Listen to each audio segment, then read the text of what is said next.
Okay, well, since we've got pretty much everybody here, I think Aaron is on the way. Yeah, just call a roll, please. Mr. Ingram. Aye. Mr. Lawrence. Here. Mr. Reitinger. Here. Ms. Ward. Here. All right, thank you. Would everybody please join me in standing for the pledge? I pledge allegiance to the flag of the United States of America and to the republic for which it stands, one nation, under God, indivisible, with liberty and justice for all. All right, thank you. Could I get a motion to adopt the agenda? So moved. Second. All right, all those in favor say aye. Aye. Any opposed? All right, the agenda is adopted. Our chair, Justin, for anybody who saw him last night, you know how sick he was. He's now about 30 times as sick, so he will not be here tonight, and I think we should all be glad he's not because we'd be sick tomorrow. Spreading it. We've got a busy night tonight, so let's just go straight into the tech update. Dr. Jones. As you know, we have started our technology advisory for the school year, and Mr. Knight, where is Steve? Oh, there you are. Back. Is leading on this for us as our coordinator of our personalized learning. So I'll invite you forward and kick it off. This is State of the Schools, right? Okay. Good evening. We have a lot of support here for presentation. We're going to start with. We're good to go. We're going to help out there for a second. Sorry. We're off to a good start. Yes, and we all know the tech irony here. So today we have a presentation for you on the state of schools. We have our administrators here to report to you on how well the personalized learning program has been for the last several years. We have a few questions that we've addressed that were sent to us. We're also kind of presenting the highlights of our programs and everything we're so proud of. And I have to thank all the teachers from all the schools that came out to support us tonight. Thank you. Taking time out of a busy day to come and add their support. They're also here for questions because we want you to make sure that you all hear from our talented educators who are taking this technology on. So without further ado, Mr. Hills. Thank you. Thank you, Mr. Knight. So as Mr. Knight mentioned, at George Mason, what we like to do is, as we're rolling out our laptops to students, new students as well as our freshman students, we want to go over why we feel as though the personalized learning initiative is so important. It's not a matter of rolling out these devices and letting the kids get a feel for what it is that they're supposed to be doing, but it's guiding them, using our trained teachers to make sure that our students are empowering themselves, are excelling in mind, body, and character. And this is actually our philosophy, our motto that we came up with. It was a group of teachers a few years ago, and we want to make sure that we're not just focusing on the world of academia, but we want to make sure that we're presenting information in terms of students who want to become well-rounded students. What exactly does that look like? What does it look like to excel in mind, body, and character? And the body piece is very important. You see some slides on here, and you see our students who are participating in extracurricular activities, but it's more than that. It's clubs. It's also making sure that they're being able to use tools in the classroom with the laptops that they have been given to become well-rounded students, to create. One of the things we focus on is making sure that our students are engaged. The only way that they can be engaged and how it's really transformed the learning environment over the last few years is with the use of our personalized learning initiative. It's our teachers who are providing them with the resources they need. It's some of the things I'm going to be talking about that they're doing in class. It's really enriching that environment. But we also recognize it's our duty to empower our students. I'm going to talk to you a little bit about how we remember education looking, the classroom in the 1980s, when many of us, or 1970s, were there, what some of the things we experienced and how they're changing now. And it's, we're tasked with a very difficult thing. We're being asked to prepare 21st century learners, not only for making sure they understand how well they need to do in certain classes, but more importantly, for the workforce, for college. What does that exactly look like? So here's an example. Here's your classroom of the 1980s, and you could tell just by the image, you have, some kids, they're really not focused. They're not engaged. And they're not engaged because the style of instruction was that, where you had a teacher in front of the classroom who tended to be the one who was knowledgeable about every single solitary thing that they were teaching in that class. The students did not have an opportunity to collaborate. They did not have an opportunity to ask many questions. And therefore you see students who are disconnected. And that's not what our classrooms look like today. How about college in the 1980s? It's the same exact concept. You have the professor, and you can impose this image with a female or a male. They stand up there. They're basically lecturing, talking to the class. They are the experts, and it doesn't matter if the students want to contribute or they want to, work in collaborative groups and try to create and challenge the professor. That didn't exist. As you can see, the tools that they're using. They have a notebook, they have a pad, pen, paper. That's pretty much what they're working with. How about the workplace of the 1980s? This is such a powerful image on the right. It shows a young lady who is working on their own. What kind of collaboration was going on in the workforce? Maybe your boss came in on Monday, he gave you a list of tasks that need to be completed for the week. Maybe there was some kind of team meeting on Friday for about a half hour, but people tended to work really on an individual basis. The basic model of computer that they used was not one that was, that gave them the tools that they needed in order to be successful. But then on the left-hand side, you recognize that, okay, wait a second, if we start to collaborate, work together, use some of the technologies around us, we can actually make decisions a little bit more effectively and efficiently. We can come up and be kind of what we want our future leaders to look like. And so we tend to show our parents some of these images. We say, a Walkman. So for me, that sends a pretty strong message. It's something that was so simple, something where I basically put a cassette tape in there, listened to it, but it was very, very life-changing for me at that time because it allowed me to listen to music on the go. We live in a world today where students don't know what it means to grow up without an Apple device. And in the 80s, we saw that technology was changing. It was changing the way that we had to present things in the classroom, changing the way that we were able to work. And now the same thing is happening. So this right here, this is a pretty powerful image. It looks just like a picture of a retina. It's more than that. This is actually an image of a contact lens. And this particular woman has had diabetes for the last 20 years. The way that she's been able to check her blood sugar levels in the past was to pinch herself to read. She had to do it often.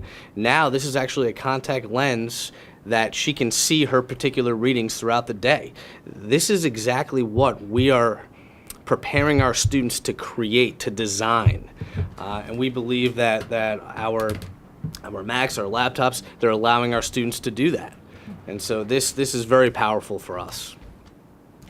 This right here, another very powerful image. Now this gentleman went into cardiac arrest.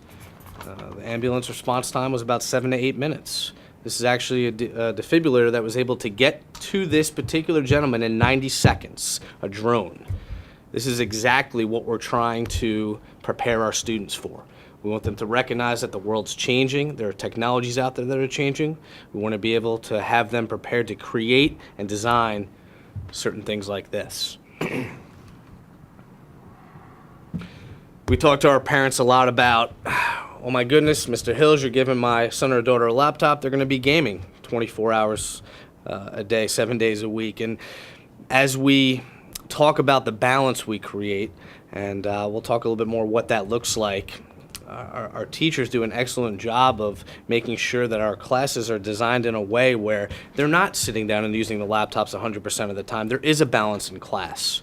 The lessons are designed with the thought in mind that students are going to have an opportunity to create design and not sit behind a laptop for the entire class. And that's the message we send to our parents. We like to think about this more in terms of how about them designing the game? What does that look like? We're building and allowing our learners to move forward with the understanding that I can now design a game as opposed to play a game. And many of our classes offer that, and many of the programs we use on our laptops offer this exact thing. It's a cliche statement, but we say it often. We're preparing students for jobs that do not currently exist.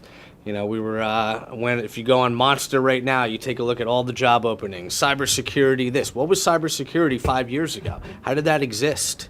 We have kids that are in higher level classes, different programs in our school, and they're able to work and become learners that understand what it is in order to be this. Students that want to do this in college, students that now want to prepare themselves for the workforce. Something like interactive web design that probably didn't even exist a few years ago.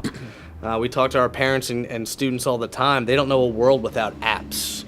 But as we sit on the phone, those little tiny square boxes that make our lives so easy are prepared by someone. They're created by someone.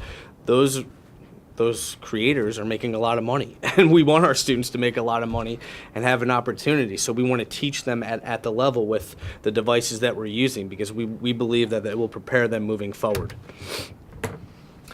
This right here is all about the images. What does it look like? Is there a job that you can think about out there today that exists that doesn't use some form of technology? Whether it's military ops, a car mechanic, our police officers, construction workers, you name it. As I sit down and I talk to the parents and students, I ask them, can you think of? And I had a couple students say, Mr. Hills, what about a truck driver? I said, well, they're using technology. You think they're using GPS? They're communicating with one another. They're collaborating. That's what we're trying to prepare our students for. Same thing with college today. Colleges look different than the image of the 1980s. We want our students to be able to understand the fundamentals behind the programs that we're having them learn and understand. And this is exactly what college looks like. The classroom of today looks very, very different than it once did. Students are collaborating, they're building, they're creating. This is an enriched environment, and we keep talking about the idea of how do we transform the learning environment. This is what we're doing. Not just using a laptop for the sake of using a laptop, but making sure that the programs that these students are using are assisting them moving forward. Our whole point is to enhance the learning experience. On the upper right, you have an image of a classroom. These were a group of students who felt very strongly about a particular textbook. And they wanted to understand why exactly the author didn't include certain pertinent information. And one of our instructors said, you know what, we need to find out. We actually set up a Skype session with this individual. The students had prepared questions prior to. They Skyped with the author of this textbook for about 90 minutes. This is 21st century learning. This is how learning has been transformed. I'm actually going to have one of my teachers share a story. Mr. Harris, would you like to kind of expand on that story and how that kind of transformed your particular classroom a little bit? Well, the course was our bio Come up to the one mic. class. Okay, can you come up to the mic and just Sorry, it's recording. The class was a Bio 1 class, and Dr. Mecca is doing some incredible things in that class. And he actually had known the author of the textbook from a previous position that he worked. And so the kids had a lot of different questions about the process of writing the textbook. They were in a couple of the chapters, and they had some great questions about the design and what went into it. And so Dr. Mecca was able to get a hold of the author, and he and Mr. Lay set up the Skype session, and they were in there, and it was really a really cool experience, because typically the author is just this name on the textbook that you don't ever really think about. but they got to have this experience of talking with the person who put together this, and biology is a big subject. There's a lot that goes into it, and our textbooks aren't light by any means. And so to be able to have that experience of interacting with the person responsible for all of that information that they were supposed to learn that year was pretty exciting for them, I think. Thank you. And that's exactly what we mean when we talk about enhancing the learning environment and the experience. So we talk a little bit about the courses that are enhanced by the current device that we have, our Macs. All of our science courses, as Mr. Harris, our CERT and department chair, led the charge with this, and we have other subjects: computer science, computer graphics. We have our world languages, all levels. I know Mr. Harris is going to touch on that. And then all of our hybrid classroom courses. One of the things that we pride ourselves on is giving students a alternative learning option, where we recognize that's a huge need for our students. And being able to have the one-to-one initiative where every student has a Mac, when they come down to our High C lab, they're able to work. They're able to work at their own pace. They're able to accelerate their academic path. And I think it's something that's extremely important as we move forward in the future, making sure that students have these opportunities.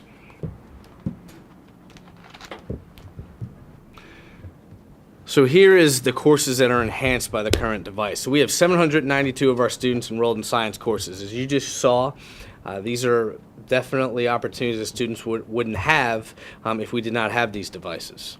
And I won't go through all the numbers, but hopefully they can speak for themselves. Did you want to add to that at all? No, it's just one of the things when we look at this number and these courses here, these are all software based. These are all based in creativity. These are all right now in the existing model that we have with technology. This is how many people are reliant on the Macs and the software that we have installed. So when we think about the situation with our current device, if we shift devices or we take another path, these are all the kids that would be affected. So the question now really for us is, if we do decide to go with a device that doesn't allow all these students to have access to what they need, what is our plan to give that access to the students? Will we build computer labs? Will we bring in carts of computers that will do the more heavy lifting? Will we have to keep some Macs in the school to be able to accommodate all this software requirement? I just add that to it. Thank you. And then it's about really preparing our students. I'm going to ask Carter, can you come up here for 1 second? Do you want to help explain that powerful image on the bottom part of the screen there? Yeah, so I'm Carter. I'm a senior at George Mason High School, and I'm the head programmer for the robotics team. That bottom image is of me and a couple other robotics members who are working with our robot to program and develop it for last year's season. And we use the Macs every single day. I just came from my house where I was doing some homework on my Mac and programming on it, and I will go home and I'll do the same. I can't express how much the Mac has prepared me for the environment, because it is quickly becoming a standard in the industry. Over the summer, I had the chance to have an internship at MIT. And when I was at MIT, they all used Macs. I went into the lab and they all had Macs, and they handed me a MacBook Pro and they said, this is what you're using.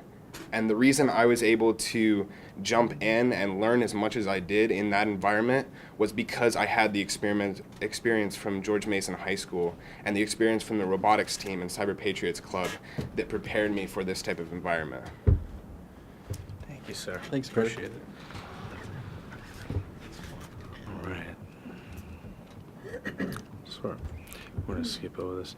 So when we talk about the idea of prepared, that's the message Carter gave. We have similar messages from many of our students that talk about the effective computer usage, what it means to live in the 21st century, and really just a summary of all the things that I've described. Okay, I'm going to let Mr. Knight touch on this one. This was a question that was posed to us about our internet, our digital literacy programs. And this will be our second year of taking on Common Sense Media. And so I just wanted, most of our presentations, most of the schools are sharing information about that. But I just wanted to share from the George Mason side how we're kind of spreading the wealth, or making sure that all departments are represented. We tried to find the themes that fit into the content, so teachers in English and science could find a natural connection to these lessons, so they weren't necessarily scripted and forced. And so this is our hope, that in English, they'll have 4 lessons that at 9th grade, all the 9th grade teachers will teach 1 lesson sometime in the year. It's a consistent conversation throughout pre-K 12. We're using common language when we communicate with kids and our parents. So we're starting the 2nd year. We're hitting the ground running. I know MEH, we'll talk a little bit about it. They're already teaching the content during their flex time in the beginning of the school year. So we're definitely giving the students in the community not just access to technology, but the conversations about how to be smart and use the technology the right way. Perfect. So we want to enhance the learning experience. We want to prepare our students for college, the workforce, and we want to equalize. We want to level the playing field, making sure that every student has the same opportunity. What they do with that opportunity is endless. And here are some additional images of what you see our students doing. Some of the accommodations that are provided with our Macs, we definitely recognize the fact that these devices support all learners. This includes the learners with accommodations, different tools like speech to text, software installations, word prediction, speech, I mean, you name it. These are all things that can help our students be successful moving forward. When you talk a little bit about parent controls, we have several programs that we've used. We've tried to educate our parents. Mr. Knight does his parent universities. We have our K-9 web protection that basically we put on computers for students that may be, abusing some of their privileges. And then also what comes with our Macs, the ability to make sure that we have time limits. It goes back to that idea of creating that well-balanced student. Recognizing that we don't want our students staying up until midnight. We want them to have the access, but we want them to have that balance that goes with it. So time limits, well, we can make it so that the computer goes to sleep at a certain time, and that's kind of what we've seen has been helping our students tremendously. This was one of the questions that was presented to the leaders of the schools, and this is more of it seems more of the George Mason kind of question, so this is why we answered. And so just some information up there. We only have 25 licenses of K-9 we purchased last year. We're using not even half of those. We've communicated, we shared K-9, information about K-9 during all the parent universities this year and last year to all our new students and our freshmen. So that would be around 300 and some kids. We had very few people, parents taking advantage of the K-9 software. We also have, as I mentioned, there's some details about the parent university sessions. I hosted 2 last year. One I canceled. There was no one wanted to come, and that was in November, so it was a nice free night. And then the one in December had a great group of families, and it was more about. It wasn't necessarily about what software we have to install. It was more about a conversation. And what was great about it, it was the parents that were there spoke to each other and kind of came to compromises together. Well, this is how I'm managing it at my house, and oh, that sounds great. And so there was more of a conversation with parents without restricting it, because we want to teach our kids to self-regulate. I mean, that's part of the preparation for being ready to be adults, is to be able to understand I'm on it too much, I need to turn it off, which many of us struggle with our personal devices in our hands, and those types of things that distract us as adults. So we've made those opportunities available. There were 2 times last year where we had common sense education sessions. We had one at the elementary school, and Ms. Gill was there, and I appreciated her attendance. We also had one for the secondary class school, and we talked about common sense education. We talked about the options for parents and what they could do to help manage these devices. So if I could just interrupt for 1 second, because I wrote this question, and it actually wasn't about George Mason. It was pretty much about everything but George Mason. Because it's easy enough at George Mason where the computers come home for the parents to check things out. It's much more difficult at MEH and the elementary schools where the computers don't come home. So that's what I was actually asking about. We're definitely going to get to that. Okay. So this is what I'd like to discuss, and when we talk about what is the digital learning team. This is something we came up with as a district, and what I think is very powerful is, especially at George Mason, we use our digital learning team to really drive initiatives moving forward. We rely on them not just to meet and discuss what's working and what's not working, but actually come up with plans and put those plans into action. You know, I thought it was so powerful when I sat down at some of these meetings last year. We recognized that we needed to address a cell phone practice, something where students were maybe abusing a privilege, and the team came together and they viewed it from the tech side of things, where, you know, we understand they all have their devices. They're trying to self-regulate, as Mr. Knight just mentioned. The teachers are doing a wonderful job of managing that behavior. It's ingrained in the culture, what is expected and what's not expected. And so they came together and very thoughtfully, as a team, came up with a cell phone plan of action, a cell phone policy that makes sure that it aligns with kind of some of the things that we want to do moving forward.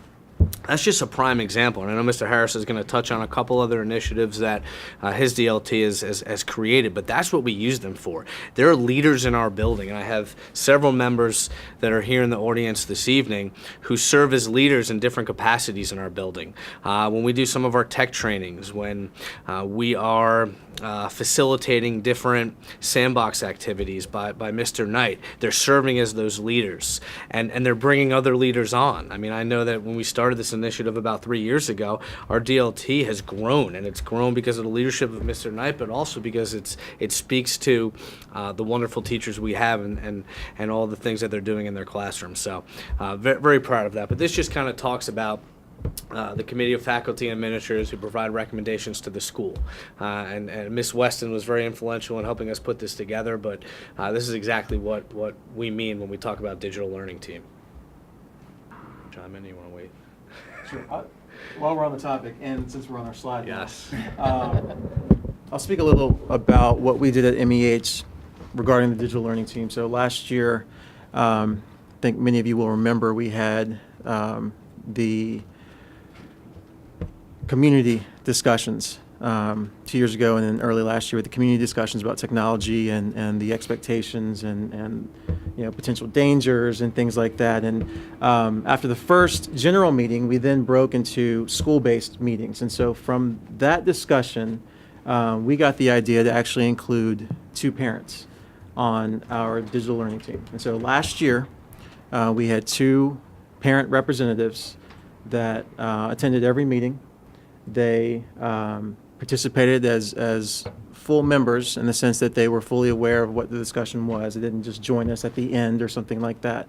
And a major thing that came out of that, probably around December of last year, was we noticed that the message that parents were getting as far as the expectations for homework and the amount of homework that was to be completed using a device was a little off from what the teachers were thinking they were assigning. So kids were going home and saying, oh, I have this much homework and I got to do it on this. And the reality was the teachers weren't asking for that homework to be completed on the device. It was just an option. So what every teacher did at the suggestion of one of the parent liaisons was every teacher went through their homework ask list, if you will, and they identified all the assignments that you really needed to be online for versus things that were just optional.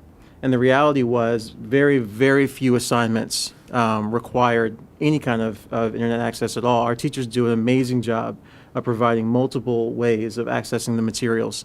What was actually happening was kids preferred to use their device at home, and many of them, even though the assignment was due maybe 2 or 4 days down the road, they wanted to get it done all on the same night, and so they ended up having 3 hours worth of homework. And the reality is, if they had just done it when it was due, it could have been broken into 30-minute increments. But that came from feedback from parents, and they appreciated the fact that we sent a list out, all 3 grade levels, and basically said, this is what the expectation is for every single teacher, every single subject. And we are currently updating that list now to send out for this year's assignments and teachers.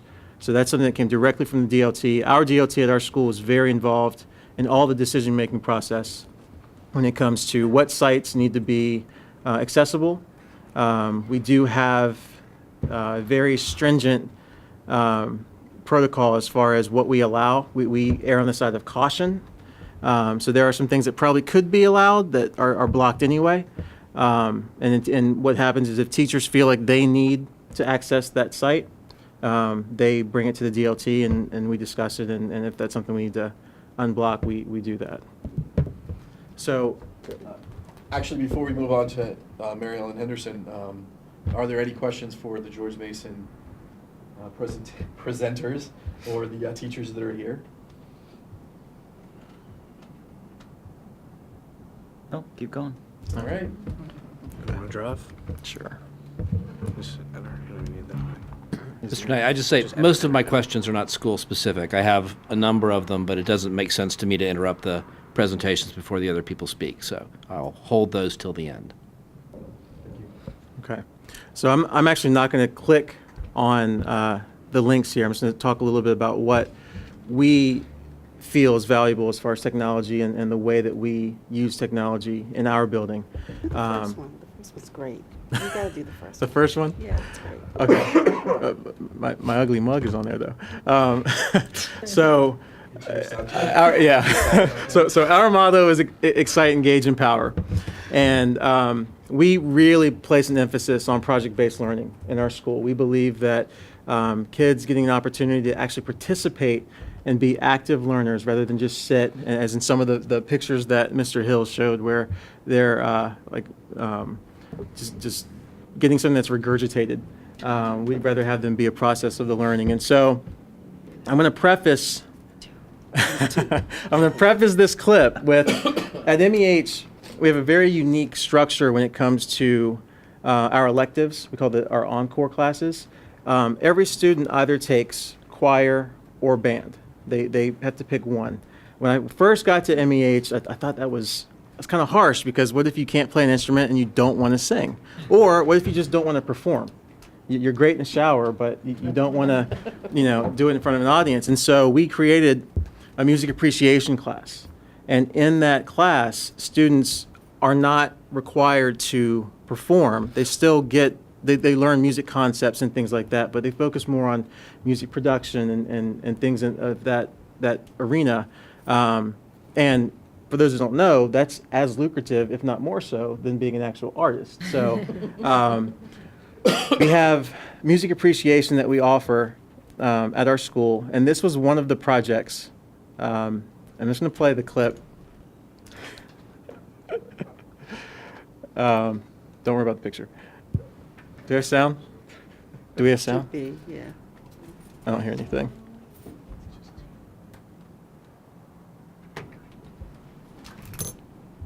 You want to just sing it for us? No, I don't know how it goes. It's an awesome song. No.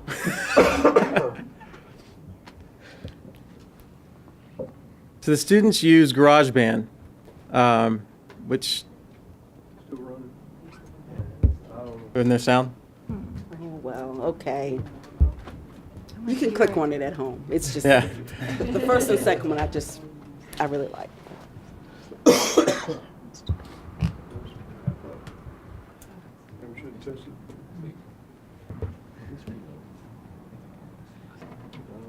Just go ahead. Nothing? Okay, it's okay. The link is available. Pause it. Okay, so anyway, our students predominantly use GarageBand in this class. And the reason why they use GarageBand, even though there are a ton of options out there for people that are very knowledgeable of music production, the reality is we're talking about 6th, 7th, 8th grade students who have never, ever had to produce anything, who don't know what a loop is or a bass line or anything like that. And so GarageBand is extremely intuitive, and it allows our beginners to music to be able to play and experiment and explore in a fun way. And they create projects like the one, if you click on the link, you'll hear it's about Cleopatra. In this specific example, because we are all about interdisciplinary units, the music appreciation class, they were invited to pick a figure from 8th grade history, a figure that they had learned about, and write a rap. And so the girls that did this did an unbelievable job. I'll go on the second one. So this is a FACS class. FACS stands for Family and Consumer Science. This is one of, at MEH, all 6th and 7th graders take 7.5 weeks of Family Consumer Science. And in 8th grade, you can choose to take it at semester level. Now, you might say, well, they're just using the MacBook for, read recipes. They could read a, notebook and achieve that. The reality, though, is these students not only learn how to navigate through various cooking apps, they also are able to share recipes with each other through using Google Docs or other sharing platforms. And so we have the Husky Chef competition. In fact, that's what, I don't know if you can see my pointer, is one of our judges, the guy from Elevation Burger. We do the Husky Chef competition where students are given a secret ingredient and they create a dish, and then they present it to guest judges, and the guest judges select, and then whoever wins, they get to cook that meal for the school with the help of the kitchen staff, of course. Something else with project-based learning, this is in actually our STEAM class. And so you would expect, obviously, technology to be used here, but in this particular case, these students are creating or designing using Tinkercad. This is going to be printed with a 3D printer. It's a pencil holder. And so they use this program. And Tinkercad, for those of you that are familiar with other engineering style platforms, Tinkercad's a very powerful tool.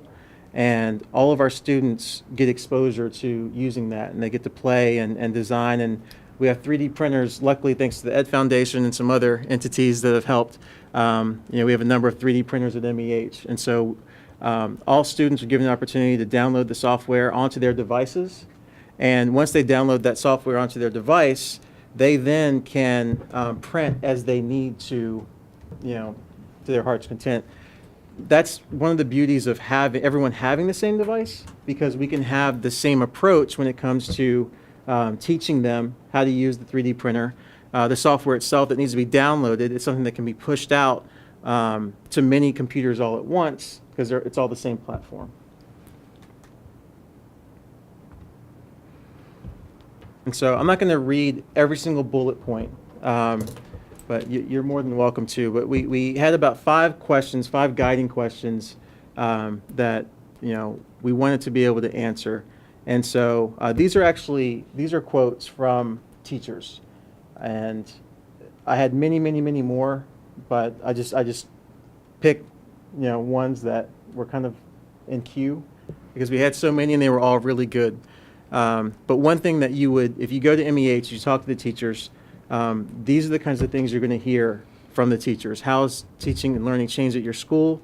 In addition to building the 21st century skills, as you're always going to hear. For a lot of our teachers, the idea that students become more collaborative, and we see that all the time. If you ever visit our building throughout the day and just walk our halls, you will see kids in the hallway collaborating with each other, with their devices, and they may be working on the same project, they may be working on individual projects, and just being able to be in their own space outside of the classroom.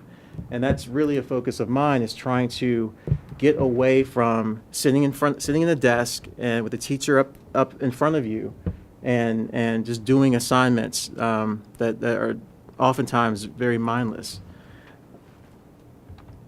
Next question. What can you do today that you couldn't do yesterday? And this is another one of those questions that just with basic technology, if we think about the impact of technology on our lives, all of us could answer this question fairly easily.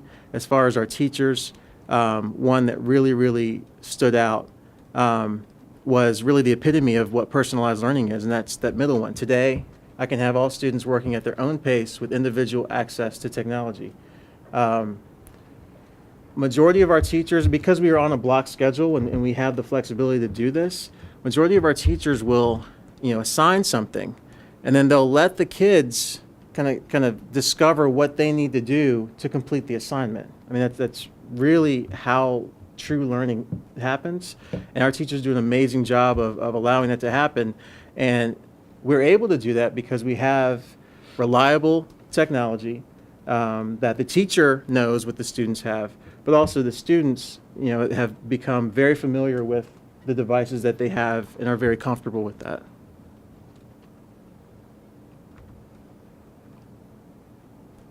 Why MacBook Air?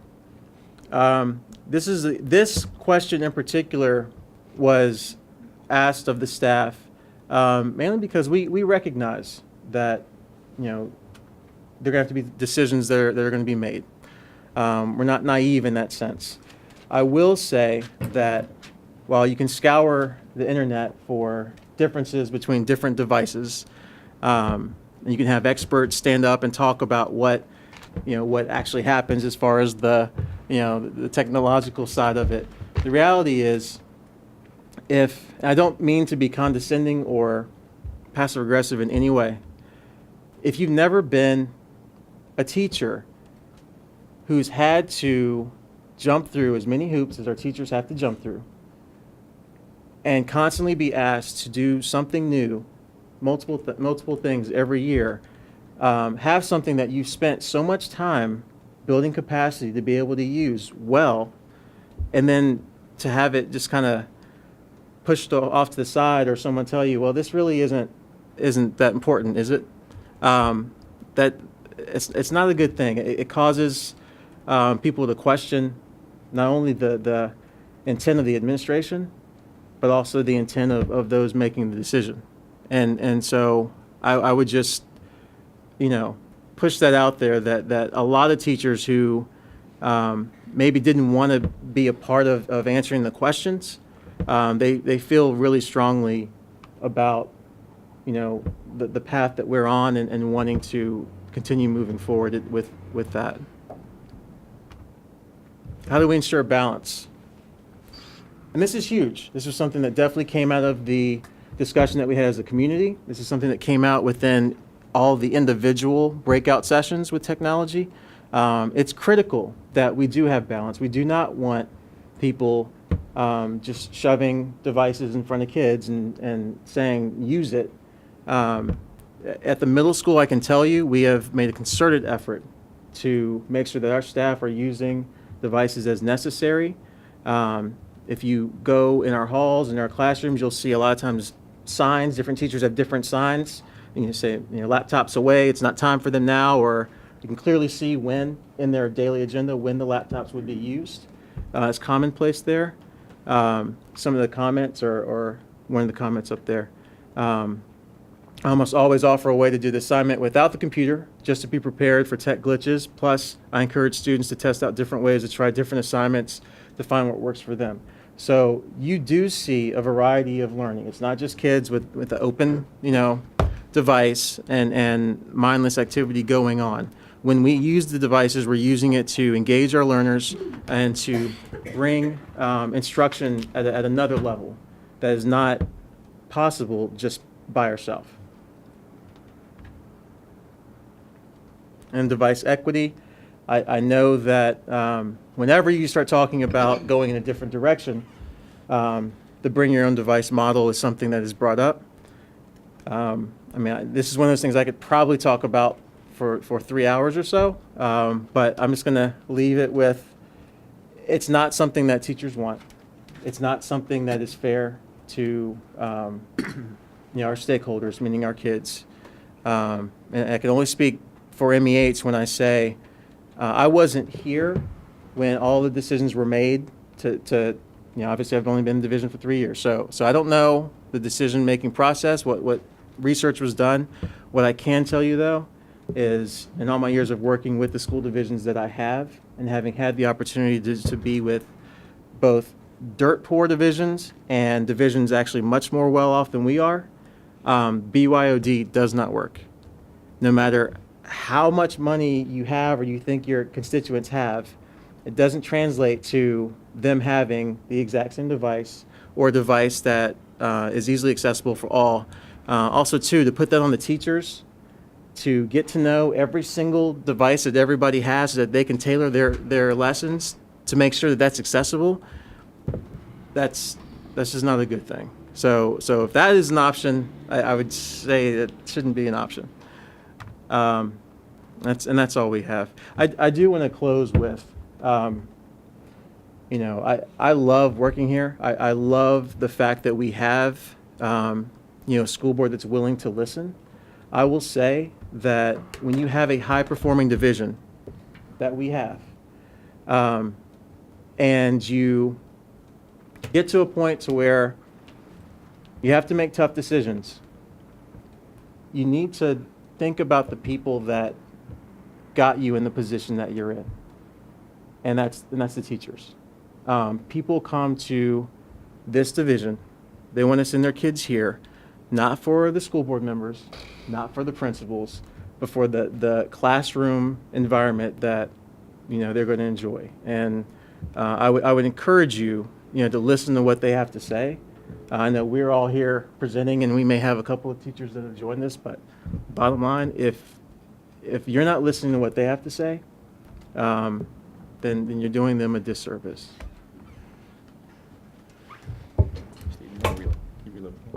What's that? Yeah. Before we move on to TJ, was there any questions for MEH?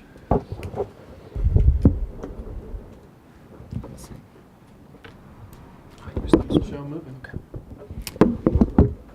All right, well, good evening, everybody. When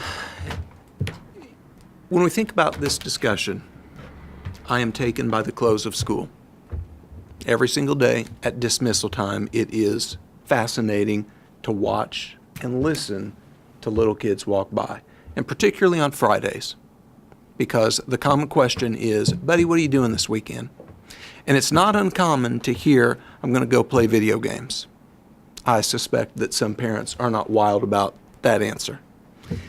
I'm always taken by what is left unsaid, because for every 100 kids in this community that would walk by me going to a bus on a Friday afternoon, 92 of them could say, I'm going to play video games. 8 of them could not say that. And I often think of the fact that at least for the last 7 hours of their lives, kids have been in a building where everybody is equal. They all have at their fingertips the opportunity to be successful as a digital citizen. That's not a small thing. So when we think about this discussion, equity is significant here. Mr. Carey is an aspiring administrator and most recently a teacher at Thomas Jefferson, so he's going to talk a little bit about some of the manifestations of technology in our building. But I want to precede his discussion about achievement here by just giving a word of caution. I think when we have a discussion like this, it is very, very tempting to look to quantify the connection between technology and achievement. That's fair game. This community is paying a significant amount of money to support schools, and technology is a piece of that. And the community has every right in the world to ask, what are we getting for this? I would caution us against concluding that every piece of advancement can be quantified. Not every piece of achievement can be quantified. How do you quantify engagement, curiosity, excitement? These are things that happen for a lot of reasons in our schools. They happen because of teachers, but they also happen because of technology. I'll turn it over to Mr. Carey to talk about some of the details of that. All right, so when we put this together, we tried to think of kind of a theme for every grade level. And I think we recognize in the conversations that have already happened tonight is that we kind of look for a vertical alignment when it comes to anything we do in schools, especially, technology. So you're always going to see the word educational because I feel strongly that it's always educational technology and not just the word technology. So when we talk about second grade, our second grade theme is comfort. We want our kids to be comfortable with the educational technology tools. We want them to be comfortable using these devices in the classroom, and we want them to be comfortable recognizing why they're doing it. So if you see something like this is not abnormal to see in a second grade classroom where a lesson is being given in the background with no device, where there might be 2 or 3 students with a device. We want them to understand why, and we want them to have a purpose. So comfort is kind of our second grade theme. So our third grade theme, as they kind of get comfortable with these devices and how they're using it in educational technology, we want them to become creative. We want them to recognize why creating is important and not just kind of consuming. And so our third grade team does a great job with building these builders and these creators. If you walk down the hallway, it's not just educational technology. There are globes that they built in the hallway, and there's posters everywhere. And we obviously see the role that educational technology plays in it, but it's bigger than that. It's education. It's kind of what our teachers do, and it's what our students are doing every day. So as they get older, as they get up to 4th grade, we recognize that collaboration, a word that you've heard a lot tonight, is big, and we want our kids to learn how to work together, not just with a device in front of them, and not just collaborating, working together is a skill. It's a life skill that they need, and we recognize the role that these devices and educational technology plays in it, but it's bigger than that. We think that collaboration in general is kind of our theme for 4th grade. So 5th grade, we recognize as they go to MEH and they're going to have those devices more often, we want them to be prepared for that. And so preparation is kind of our theme for 5th grade. We want them to know how and why to use these devices and when. And I think Ty kind of spoke to it, is that it's not all the time. There's not, a couple things that you can only do on the device, but our teachers are great and our students are great about understanding why and when. So as Steve kind of spoke to common sense, and our tech coach Diane Zhang does a great job of getting to every single classroom to have our kids sign a digital citizen pledge, where they recognize that it is their responsibility to be responsible on these devices and with these devices, and we teach them how to search the internet, and we teach them not to give out their information. We recognize that we have some students at TJ that are 7 years old that don't kind of understand these concepts, and so getting in front of them and speaking about this and showing them what it means to be a digital citizen, and sometimes not just digital, but just to be a citizen, because that's kind of our goal at TJ, is to develop these students as citizens. We want them to leave TJ respectful, responsible, and being safe, and we think that translates to them as learners, but also as kind of users of these devices. So I hesitate to always talk about devices or apps or programs, but I think the most important thing here is that right column is what it kind of gives us and what it leads to. And these words are huge, and these words are what we want in our learners. And so when you see these apps on the left, yeah, GarageBand is amazing, but it leads to creativity and innovation and being prepared for MEH. So, that's kind of our theme as a school is preparation. The Mac specific apps are huge for us. They're a huge part of what we do. So I would look at that right column first, honestly, because those are the things that we want in a learner. So that is TJ. Hello. Hi. So I started off our section with our mission statement because a question that we get often at Mount Daniel is it appropriate for little kids? And so we always look at, well, are we supporting this mission statement with the work that we're doing with any technology that we may use? And one thing that I noticed when I was reflecting for this presentation was if I consider the most important things that we do at Mount Daniel, teaching students to use technology would not be in even the top 2 or 3. It's a skill that they need to have, but they also need to learn to read. They need to learn how to be with other people and how to interact with each other. So those are all things that we use technology to help enhance, but we never replace. So just keep that in mind as my presentation becomes more technology focused. So something else we always think about is recommendations. Parents always ask us, well, how much screen time is important? So this is the American Association of Pediatrics recommendations that were just updated over the summer. I'm not going to read them all to you, but basically their message is that media is a type of environment. It's an environment that exists in our world, so we need to start preparing students for being in that environment and being in that virtual environment. The fact that parenting hasn't changed, we kind of view our jobs as educators using technology is to be their parents when they're at school. Teach them how to use it appropriately. We monitor everything. Our rule at Mount Daniel is one app, one chance.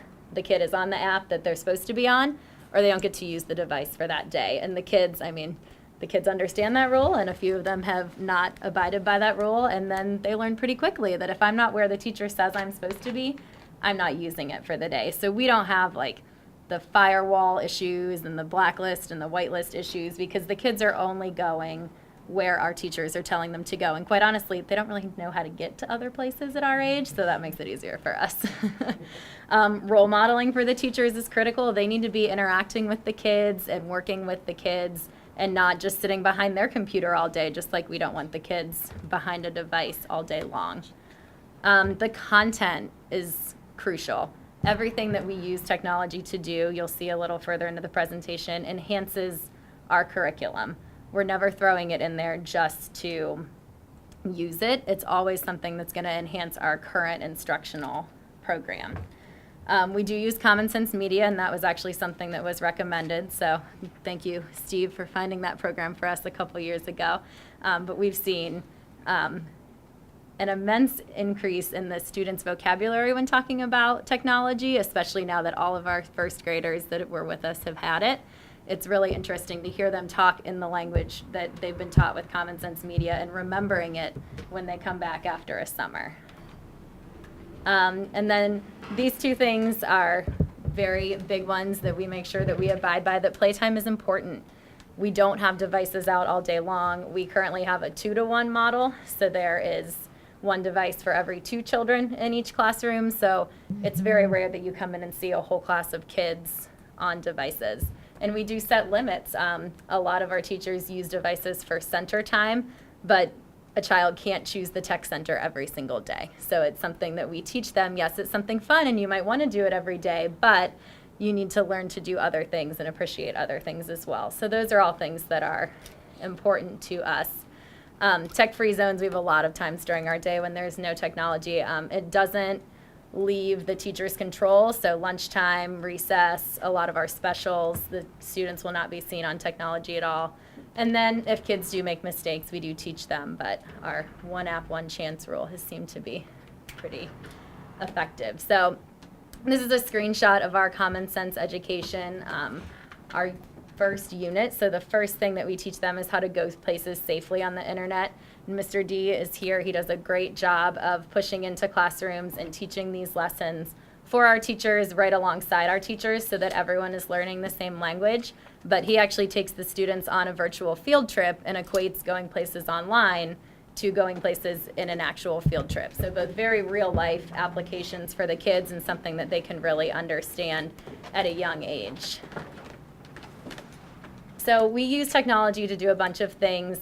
These were kind of the main points in the list that our digital learning team created when posed with some of the questions from you all. And one thing that I loved seeing is there's only one picture on here, which I was scouring past Twitter from quite a while back. There's only one picture on here where kids aren't working together.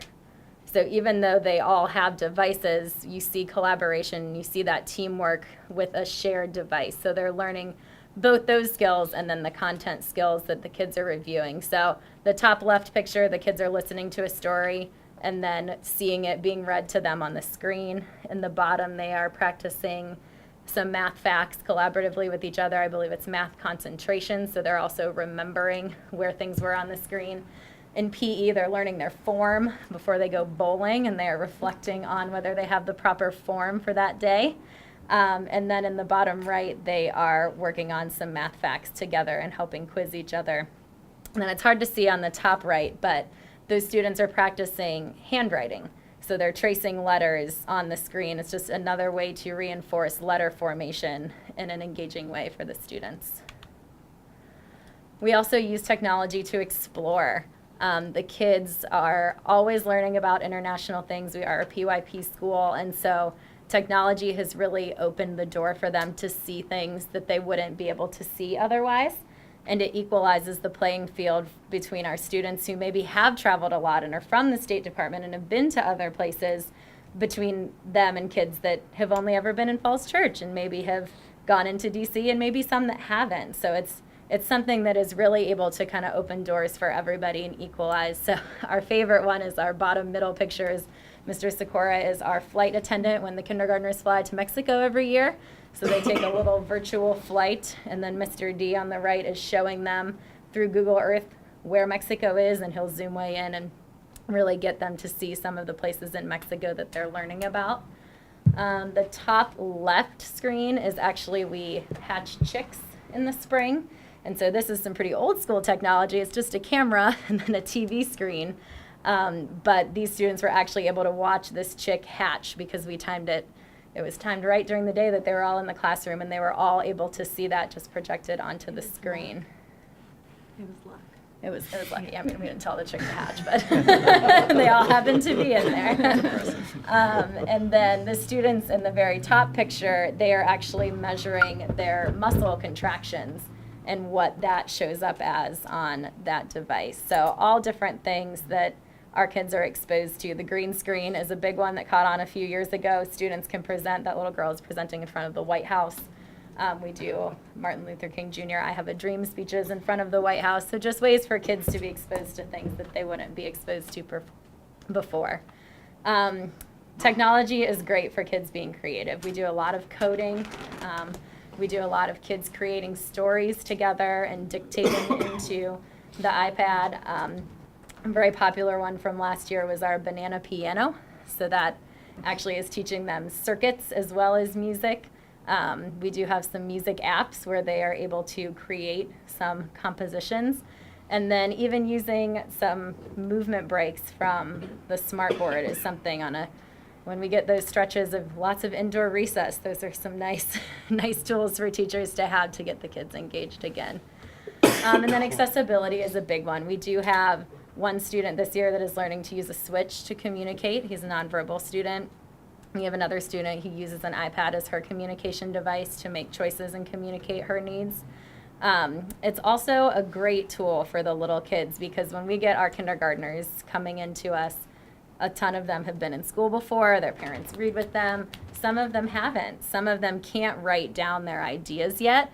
So it really equalizes the playing field when we're talking about getting those rich, creative, deep ideas out of really little kids when they can interview each other. So that's the top picture there. They're discussing one of their PYP units and how they can be good citizens.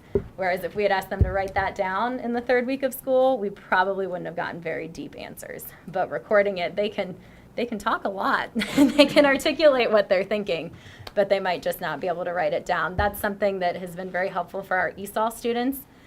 Teachers record them speaking and then they listen back to it to hear how fluent they are and how smoothly they're reading. And they're very funny because a lot of the times they say, "That's not me, I don't sound like that," because they haven't trained themselves to hear it yet. So these are all things that just make it an even playing field for everybody that comes in the door. And we teach them and meet them where they are and kind of help them to use their skills and get their ideas out before they have the skills to actually write them down without losing any of their creativity. Okay. And I will let you come up and join us. Go right ahead.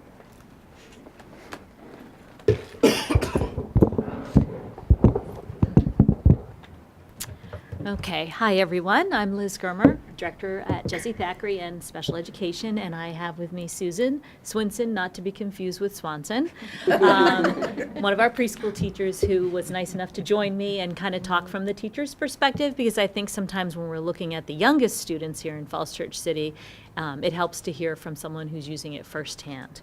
I wanted to begin by just Ms. Kelly did highlight, this is our vision statement at Jessie Thackeray. And again, as we make decisions about using technology tools in our preschool classes, this is what's kind of guiding us. I won't read it to you, but you'll see themes from this vision within the different areas that we're highlighting throughout the presentation. These are our belief statements about who we are and how we define ourselves that we came up with as a school-wide team. Again, these are driving forces in terms of all of our practices in the preschool program, that we believe in having a collaborative culture, both with the children as well as with one another, towards common goals. We believe it's really important to have a safe environment for children, and that we create a sense of belonging so that all children can achieve their goals and fullest potential. And I think one of the things in our toolkit is technology, but certainly not all of our toolkit, as Ms. Kelly mentioned. When we think about, well, what are our guiding principles? What do we look towards to get guidance around what's appropriate for young children? This is the National Association of Education for Young Children, guiding principles and key messages with regard to technology in preschool environments. The key messages are listed there on the left, and in the future, if you'd like, you can check out some of those links and resources on the right. The left-hand side is the summary of the key messages. On the right-hand side, the bottom link is the full document. And sort of the takeaway themes here is that technology is a tool to use in our classrooms. However, it needs to be intentional, it needs to be interactive, it needs to be meaningful, it needs to be limited, and we really need to give careful consideration to how and when we're using it. So we begin with the why. Well, why do we even use technology in preschool? Why do we think it's important? I think some of the bulleted statements lines that you see on the right are consistent with what you've heard from the other principals. One of the things I can say also as the special education director is that equity and access, is a huge factor with the use of technology. For our students with disabilities in many ways. There are a lot of accessibility features and functions with Mac that for some of our students with disabilities would not be capable with other devices. So that's a broader statement about special education and access issues. Equity is important. We're exposing children to tools that some of the children might have in their homes and others may not. We're also just introducing different tools that they're going to use and build upon as they get older. Individualization is huge for us. You saw that word in our vision statement. We really need to make individualized decisions in each class as to how and why and for what purpose we use technology. And I think you'll see in this presentation as we go through the different classes that there are different levels of use of technology really matched to the developmental ages and needs of the children. I'm going to turn it over to Susan to talk about what kinds of technology we use. All right, so you guys are probably familiar with a lot of the technology on the right, but I'm going to highlight some things that maybe aren't as familiar or that may not get highlighted later. We do a lot of low-tech technology, so that's a lot of visual schedules that can be for the whole class or for an individual student. We also do a lot of schedules that are visual that involve steps of like routines like washing hands and things like that are very important. We do introduce them to visual timers that we can put up on the smart board so everyone can see and get an idea and gauge how long they have to accomplish a task and start regulating some that way. And we do have some teachers that are using online behavior systems such as Class Dojo, and by doing that they award points to the class when they see children doing things like being nice to one another, sharing, things that we're trying to encourage within our classrooms.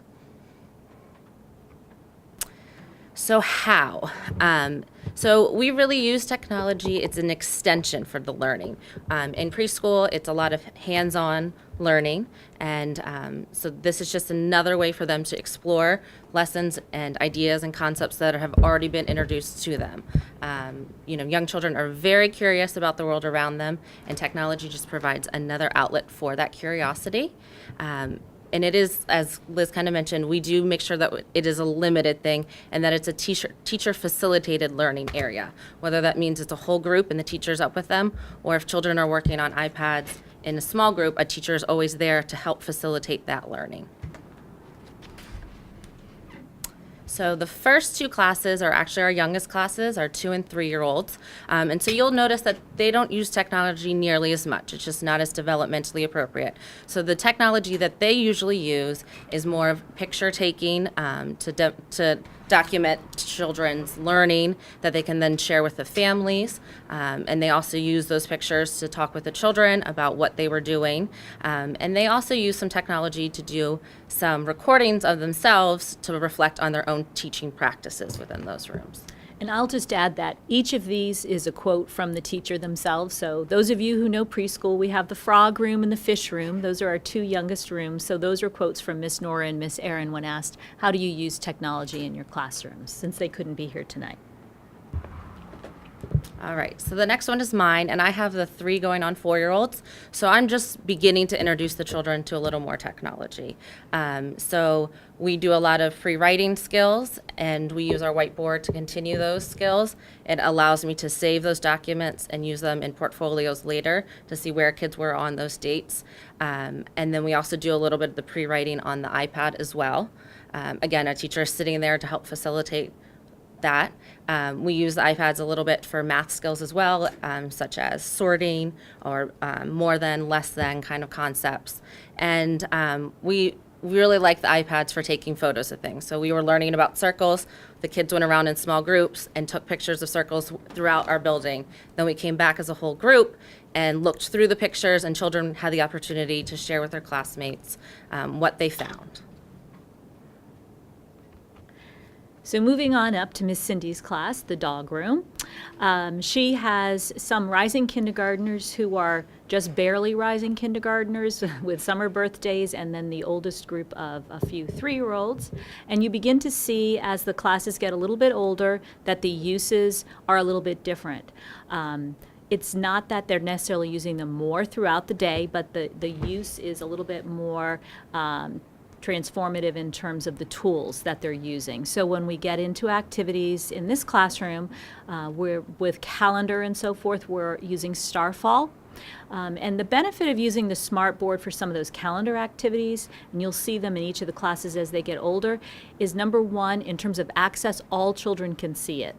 Number 2, all children can engage with it. They're moving things on the smart board, they're moving the numbers, they're moving the dates, so it provides a proprioceptive and a kinesthetic, an experience where the children are engaged in moving and creating the calendar rather than a static display that they're looking at. They also use Starfall to introduce letters and letter sounds. You see a little bit more of that starting at this level. We do introduce some early letters in Susan's classes, but we are focusing on it a lot more in this class as we have rising kindergartners. We also are using the iPads to take pictures, as Susan mentioned, and one of the things that Miss Cindy did last year was take the iPad, walk around, take pictures of things, and then create slideshows and ebooks. Again, the children can see those on the smart board, so everybody can see them. And you have an example of one here that you can see. So I can't really click on it because I don't have the mouse, but Let me click on it. yeah, just to sort of show you. So again, the children created this together. So it was a whole class activity. They were learning about different things in terms of nature and the spring. So what the students did is they took pictures, and the students themselves came back and said what they saw and described what they saw, and then the teacher transcribed what the students saw. So the quotes are actually student statements about what they saw as they went throughout. So again, a very interactive activity, integrated into the unit, and really reflecting. And the other thing, I actually think that this may have been an iBook, but I'm not 100% sure. But one of the things that we'll do with the iPad is record the students' statements. So again, it adds a level of more dynamic kind of interaction for the children. And what we know is that the youngest children, probably, and the teenagers, are those that need the most engagement sometimes for learning. Megan can go back. Okay. Okay, Miss Catherine's class is the elephant class. These are all rising kindergarteners. And again, as you look at I think when you see the pictures, you see the different levels in terms of technology use in the classroom. One of the things that we do with all of our rising kindergarten students, our curriculum is focused on the Virginia standards, the building blocks. And so on the right-hand side, we know that there are standards in our science standards, like relating to weather and thermometers, understanding a thermometer, what does the thermometer do, and that it measures the temperature, and it higher is hotter and lower is colder. And having it with this tool on the smartboard, all the children can see it. They're manipulating the temperature. So it's, again, a more interactive, engaging lesson. The next to it is graphing of the weather. So in a traditional preschool classroom, you do the weather, you look outside, you find the picture that shows the weather, you put it in the pocket. That's what a traditional classroom would do. In our classrooms, they're moving a square into the bar there, so they're actually, someone's the weather person and they're moving the bar into the sunny thing if it's sunny, and then each day they're adding to it. So over the course of the month, they're creating a graph display. They're talking about, did we have more sunny days or more rainy days? And what do you think it will be like tomorrow? And so those kinds of conversations and those interactions are really powerful. In the middle, I guess I'm going right to left and not left to right, but anyway, in the middle slide, Miss Catherine always has a morning message or asks students to tell her something related to whatever it is that they're doing for the day or the unit. She will write down the sentence of what they say or write the morning message. And in this case, they're going up and finding all the T's, find all the letter T's in this statement and circling those on the smartboard. And again, all the children can see it. They're very engaged and focused on it. And then the furthest one on the right, one of the jobs in the classroom, not the weather graph person, but she will write down rainy or whatever, and the children trace over that, and then they're supposed to draw a picture of what it looks like, and the rest of the children are singing the song about the rainy day. So those are just examples of how Miss Catherine uses them, and her statement and quote is at the top. Miss Megan also has a rising kindergarten class. This is our Fox class this year, although the children depicted in this were from the Crab class last year.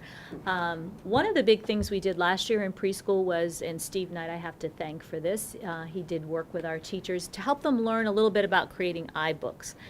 The idea being that we have a lot of regular books in our classroom that we read. We have big books that we read. We have books with manipulatives that we read. But we also thought it would be a nice way for children to be a part of the creation of a book and be reflected in the body of the book through their pictures, through their voices, through their creations.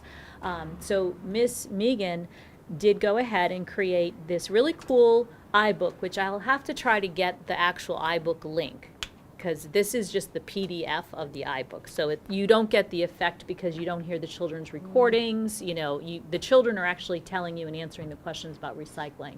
But the children use their iPads to take pictures. They interviewed each other. They answered questions. And there's a really neat iBook that they created on the recycling unit. And that's one of our units of study in our creative curriculum. Miss Megan also uses the smart board as a way to sort of display information she wants all of the class to see, and for one of the children to lead the activity. So in this case, it was a cooking activity. The steps of the cooking activity were laid out. Again, low tech with both visual and words. And then we had a student who was pointing to what's next. Can you find what's next? Reading it with the picture and the words to tell the rest of the class what step to do. And the bottom is we do use sometimes in the older classes a YouTube video for sort of virtual field trips. And she gave an example here for our roads unit, and the roads unit is really transportation. It's just called roads, but it's open-ended. So her class was really interested in space. When they did the ball unit, they started talking about planets. They were really interested in planets. So they were talking about real-life space shuttles. And she set up a dramatic play area. Again, we're using in preschool mostly hands-on learning. There are manipulatives and toys and creative dramatic play happening every day. And there was a space center for the children to play in. But the video they watched helped simulate for the children, like what it would be like if you traveled to space. And that gave them some ideas to think about and to add to their creative play area. I remember also last year, one of the themes was, one of the units of study was bread and baking, and the younger classes were taking a trip to Best Buns in Shirlington, which is a very tasty field trip, by the way. And they talked about baking, but the children had never been to a bakery before, and you've got some children maybe have been to a bakery and others may not. So when we talk about equity, we were able to show them, here, let's look at a bakery and what is it like, and kind of prime them and introduce them in part not only to prepare them for the field trip, but prepare them for the unit, so they had some knowledge about that unit, that they could participate in sharing what they know, and not be dependent on just whether or not they've ever been to a bakery. So we used that and talked about that and took pictures of that, and that was really fun. And this is the Crab Class book. We can just take a quick look, but it's just a PDF. And again, our teachers are always learning, so it's not picture perfect like it would be at the middle or the high school yet. But the Crab Class of Recycling, and it was really about trash and what is trash. So again, it has recordings of what the children, they had to go find trash outside and take pictures of trash. And then they told us about trash. So if you had this on an iBook and you clicked on this little guy would be telling us what trash is. And then they talked about, well, where does trash go? And they had to go find pictures, so scavenger hunts, pictures taken. And what happens when we create too much? The dump would be an interesting, bus ride through for the children. They would like that. We talked about trash and what happens when you don't recycle. And then how can we make piles of trash smaller? So then the idea about recycling, what makes it smaller? And then you see children, we had the 3 R's of recycling, and how can we reduce? And so we had thumbs up and thumbs down, and the children would say, how can you make it smaller or not? And then offered suggestions. These were the students' ideas following instruction. So these were ideas that they had about reducing trash and recycling. So.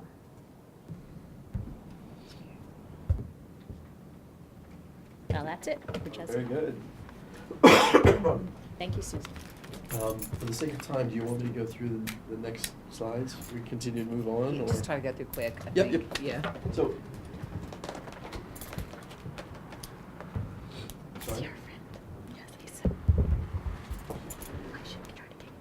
What we were able to answer some of the questions that were presented to the administrators on Saturday.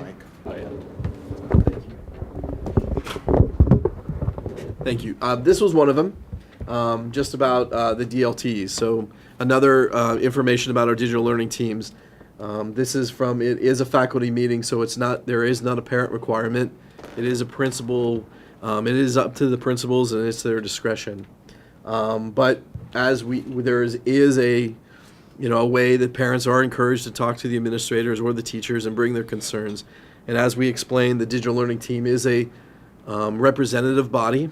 So we're getting feedback from all over, from parents, from teachers, and discussing during those meetings. So I think I will interrupt you at this point since that was my question. If that's okay.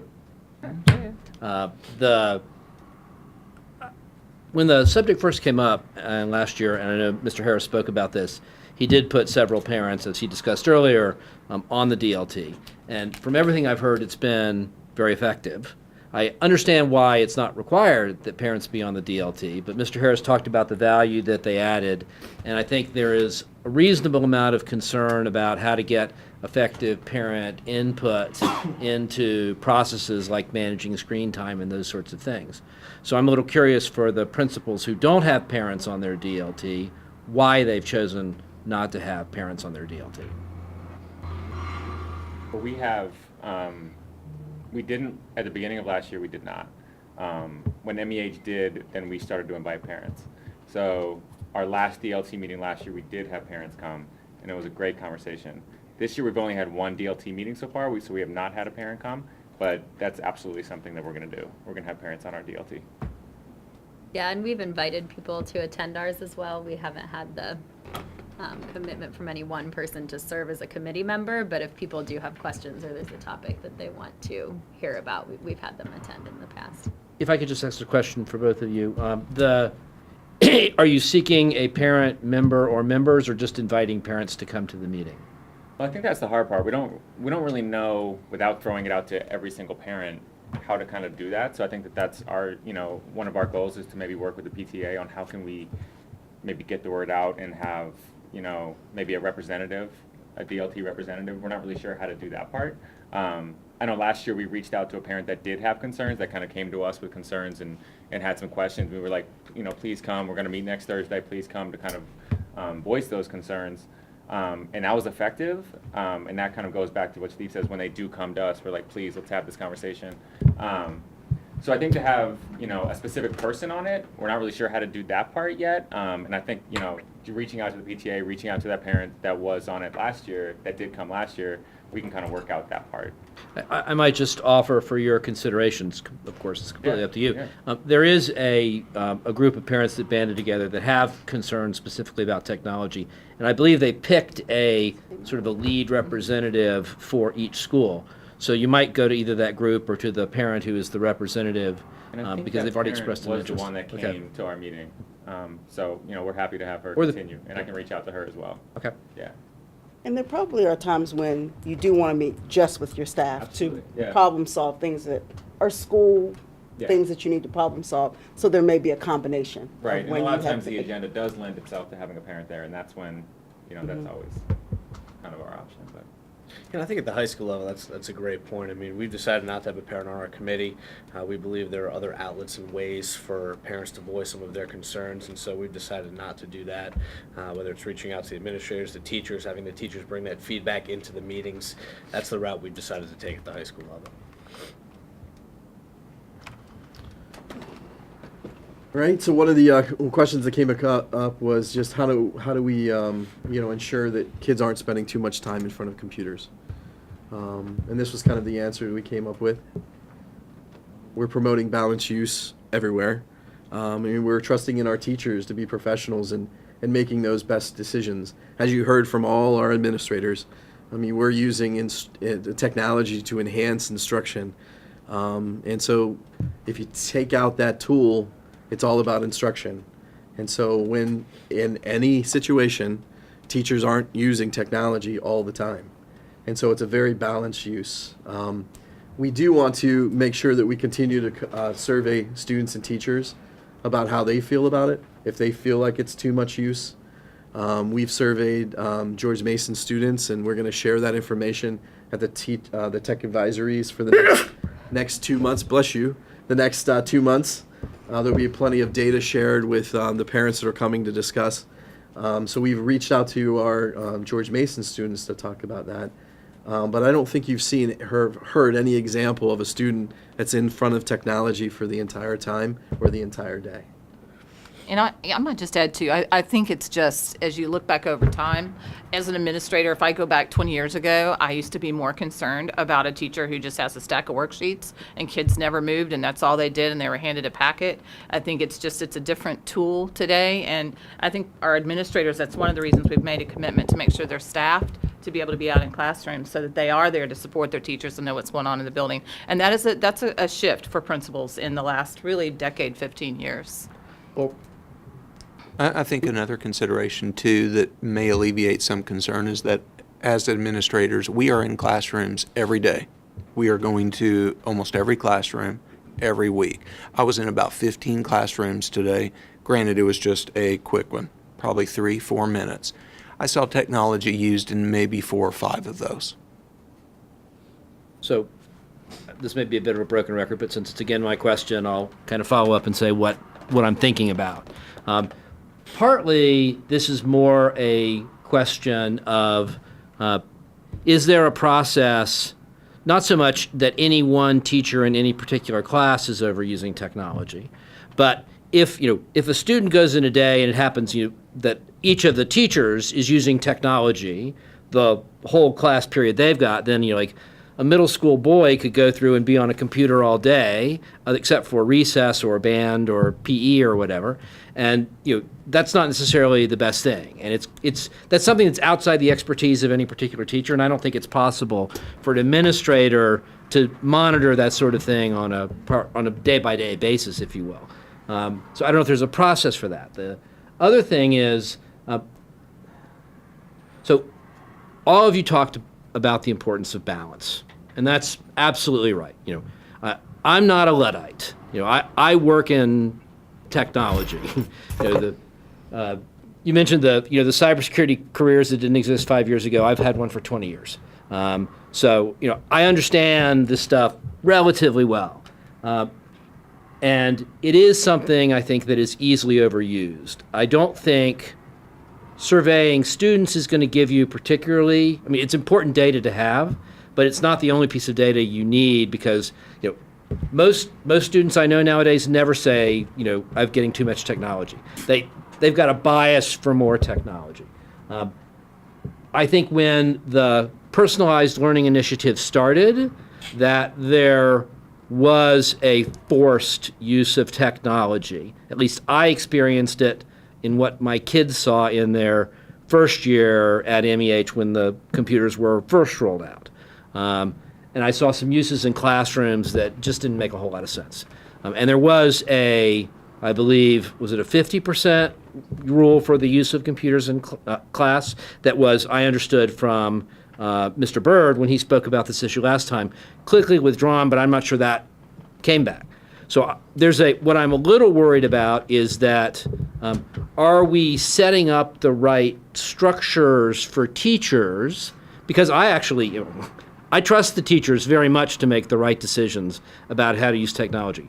What I don't want is, when I read things like in the technology plan, instructional technology plan, that 95% of teachers will have a technology performance goal in their plan.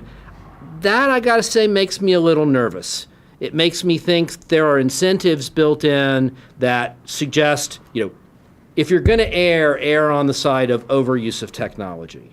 And there are a lot of nice stories y'all presented. I get that. I'm not against the use of technology in classrooms.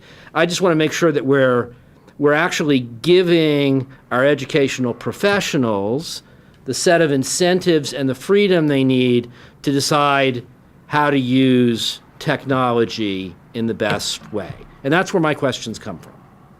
And that's where that question comes from. Well, why don't we reach out to professionals that are here, that are supporting us today and coming to answer that. Anybody, you have to come to the mic, I believe, unless I can throw the mic over that way. Do we have a travel mic? We already tried. Oh, yeah. I'm not pulling. Thank you, Ms. Mahoney. Hi, so I'm Pam Mahoney. I'm one of the social studies teachers at the high school. I think it is safe to say the humanities teachers were not necessarily the early adopters of the one-to-one technology, and yet many of us have gotten on board. Speaking quickly about the professional goal, especially over the past couple years, has been very teacher-driven. Turning to the teachers in the digital learning team, which I think is half the staff now, by the way, like on and off. It's a pretty big one. To kind of ask us what we would like as the professional goal. And it's been post all the homework online, which I don't think there have been any complaints in the community about having us, all teachers, post all the homework online. That's been the extent of it. Some teachers want to stretch out more. Some teachers, that's all they want to do, which is great. Speaking from my classroom, and for any teachers in the room who, I'm looking at Ms. Weston, who I've had very long conversations with, I feel like we've been very thoughtful about this. We have the freedom to share articles about times when technology doesn't work, times when technology does work. Anecdotally, in my AP government classroom, we've discovered that taking notes by computer is not as effective as handwriting it, which goes along, we all read the same studies you guys are reading too.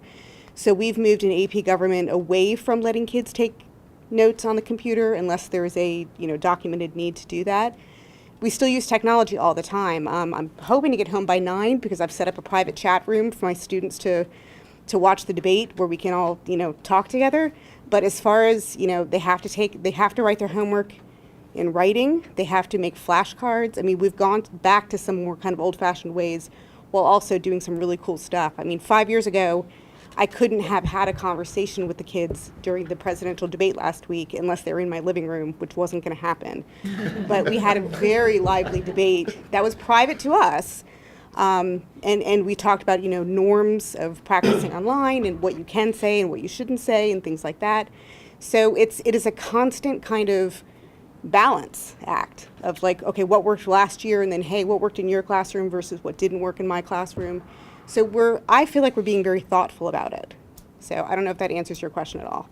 But It's very helpful, thank okay, you. great. I don't know if anyone else wants to jump in. So Sure, there you go. Mark.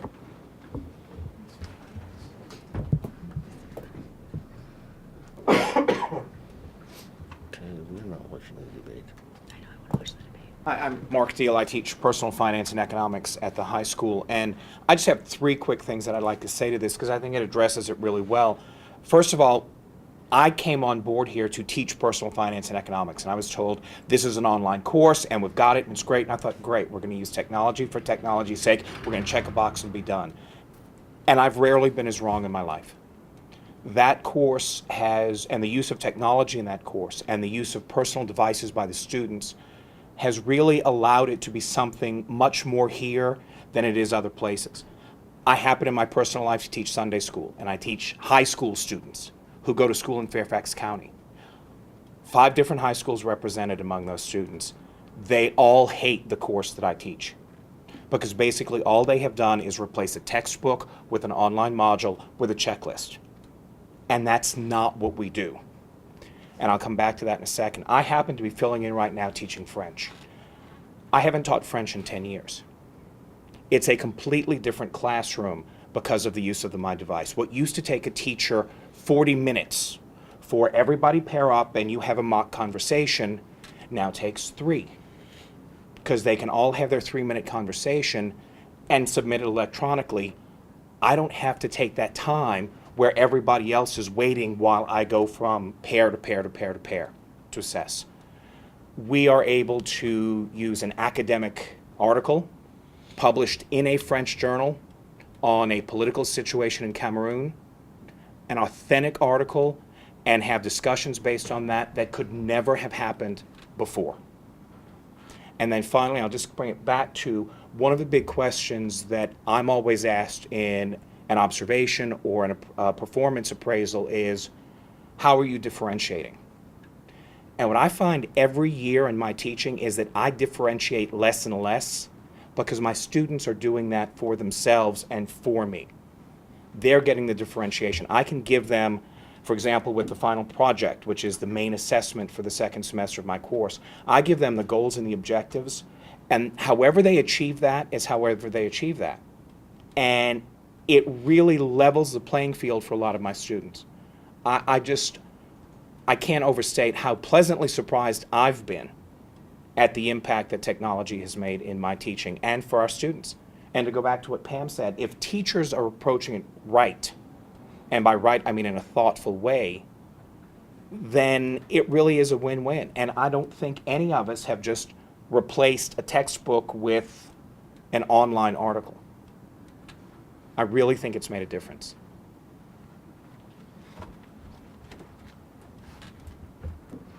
Thank you. Anyone else? All right, moving on to the next question.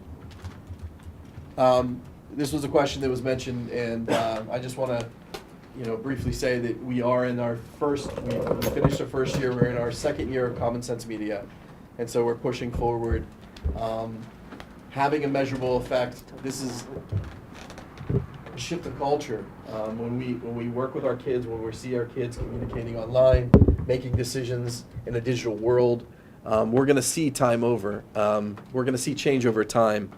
But I think, as Mr. Swanson mentioned, this is a hard thing to quantify. We can see the quality of conversation, the similar language across K-12. Our kids, it's amazing to see Mr. D teach the email lesson, right, to 1st grade or kindergarten. And knowing that those kids know what email is and they get it and they get that conversation, to see those conversations started at such a young age. I still have kids, when we taught internet safety in Thomas Jefferson Elementary 6 years ago, I still have kids reminding me what I told them then.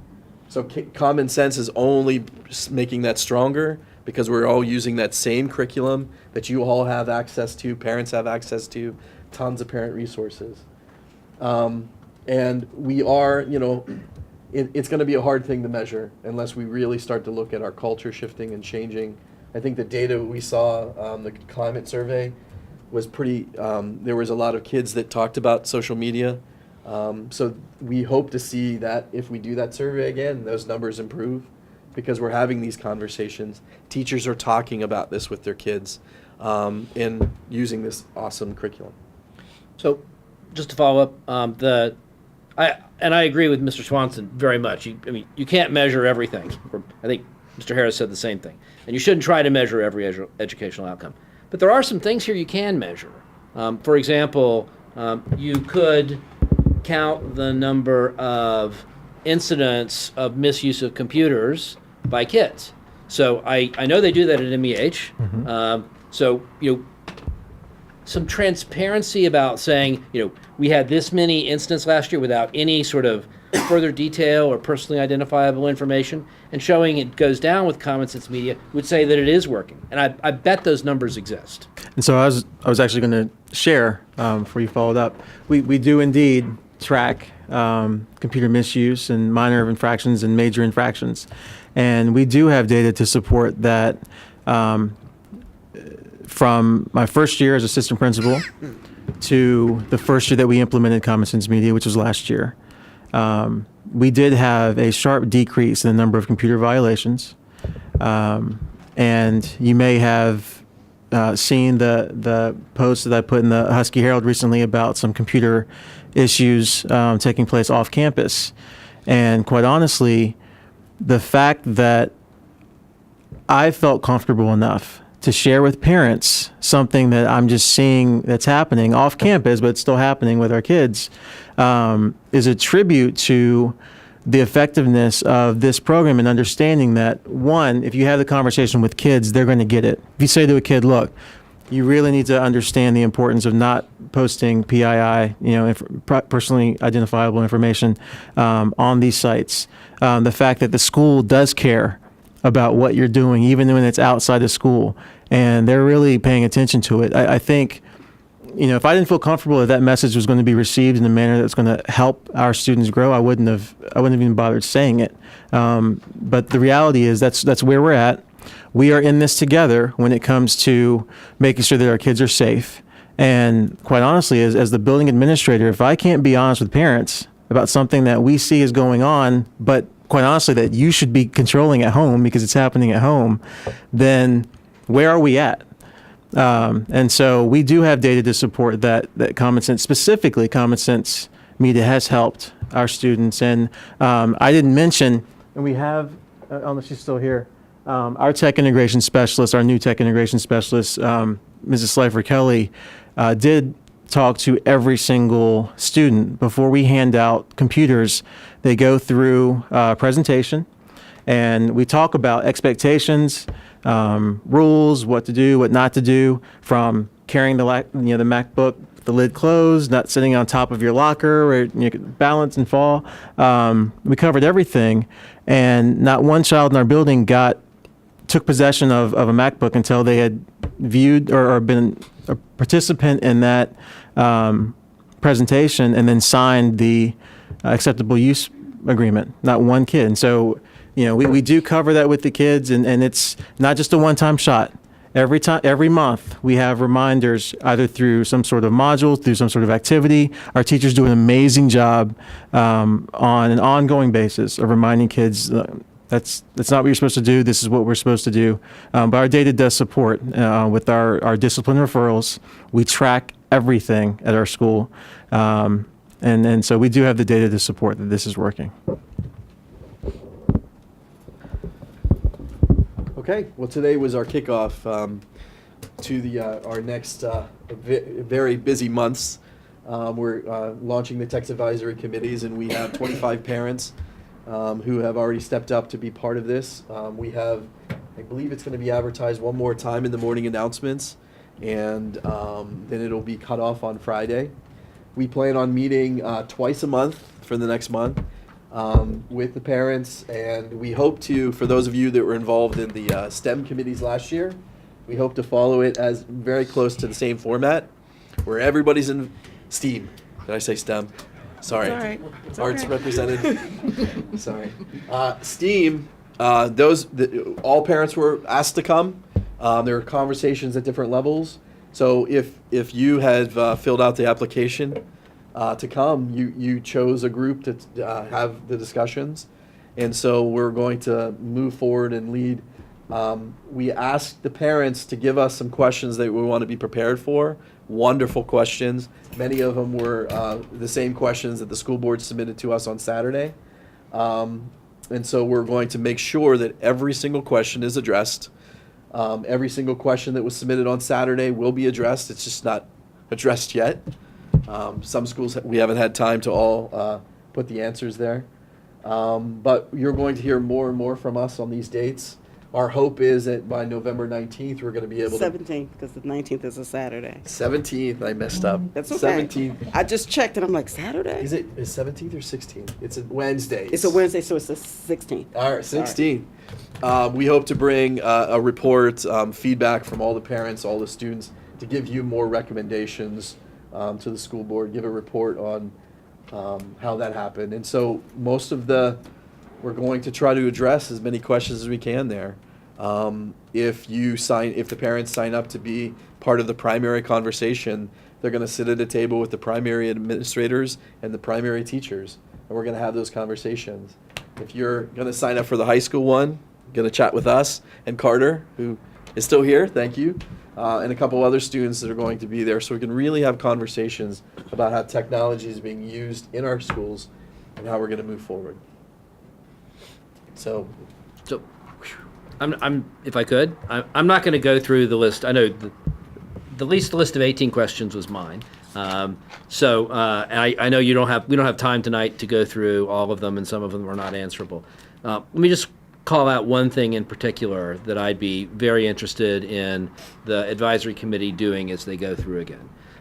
And that is, if you look at page 21 of the current instructional technology plan, it's got the 12, which are actually 11 key metrics. And as I said, I think in maybe the first question I sent, only one of those is about educational outcomes. And it's not tied to technology. It just says we're going to improve in all of the different subgroups. Most of the rest of them are about, our goal is that 95% of teachers have a technology performance goal in their set of goals, that we're going to roll out technology on the schedule that we've got.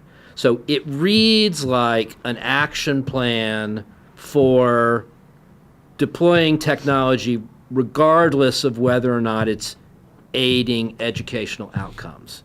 And even if it's a group decided that this is what we want to do, and so we've got to have this set of measurements, I think that's a terrible message to send. I'd suggest that the goals explicitly include some of the things that you've talked about here today, ensuring that teachers have the freedom to balance the use of technology in the classroom, that technology is used where it should not be.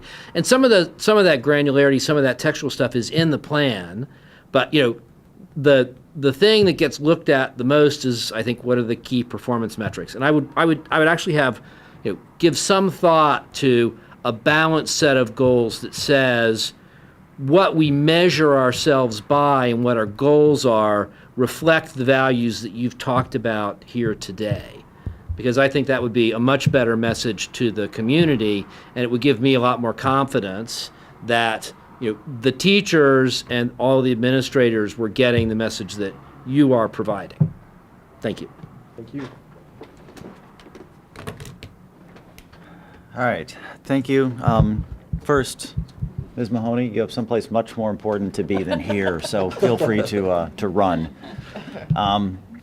First of all, I know I speak for everybody here and for Justin too, just to thank you all for coming out. I mean, we have every principal, a lot of assistant principals, and Lord knows 15 to 20 teachers. I think we all feel very sensitive to the fact that you've all been on the clock working for probably 13 and a half hours here. So I would just ask that any questions we have, let's ask them with that in mind. But getting to what Phil talked about, I mean, the one thing that really hit me from your presentations were three things. One was equity, how we've got it and how important it is, appropriate use, and relying on the teacher's judgment for what that appropriate use is.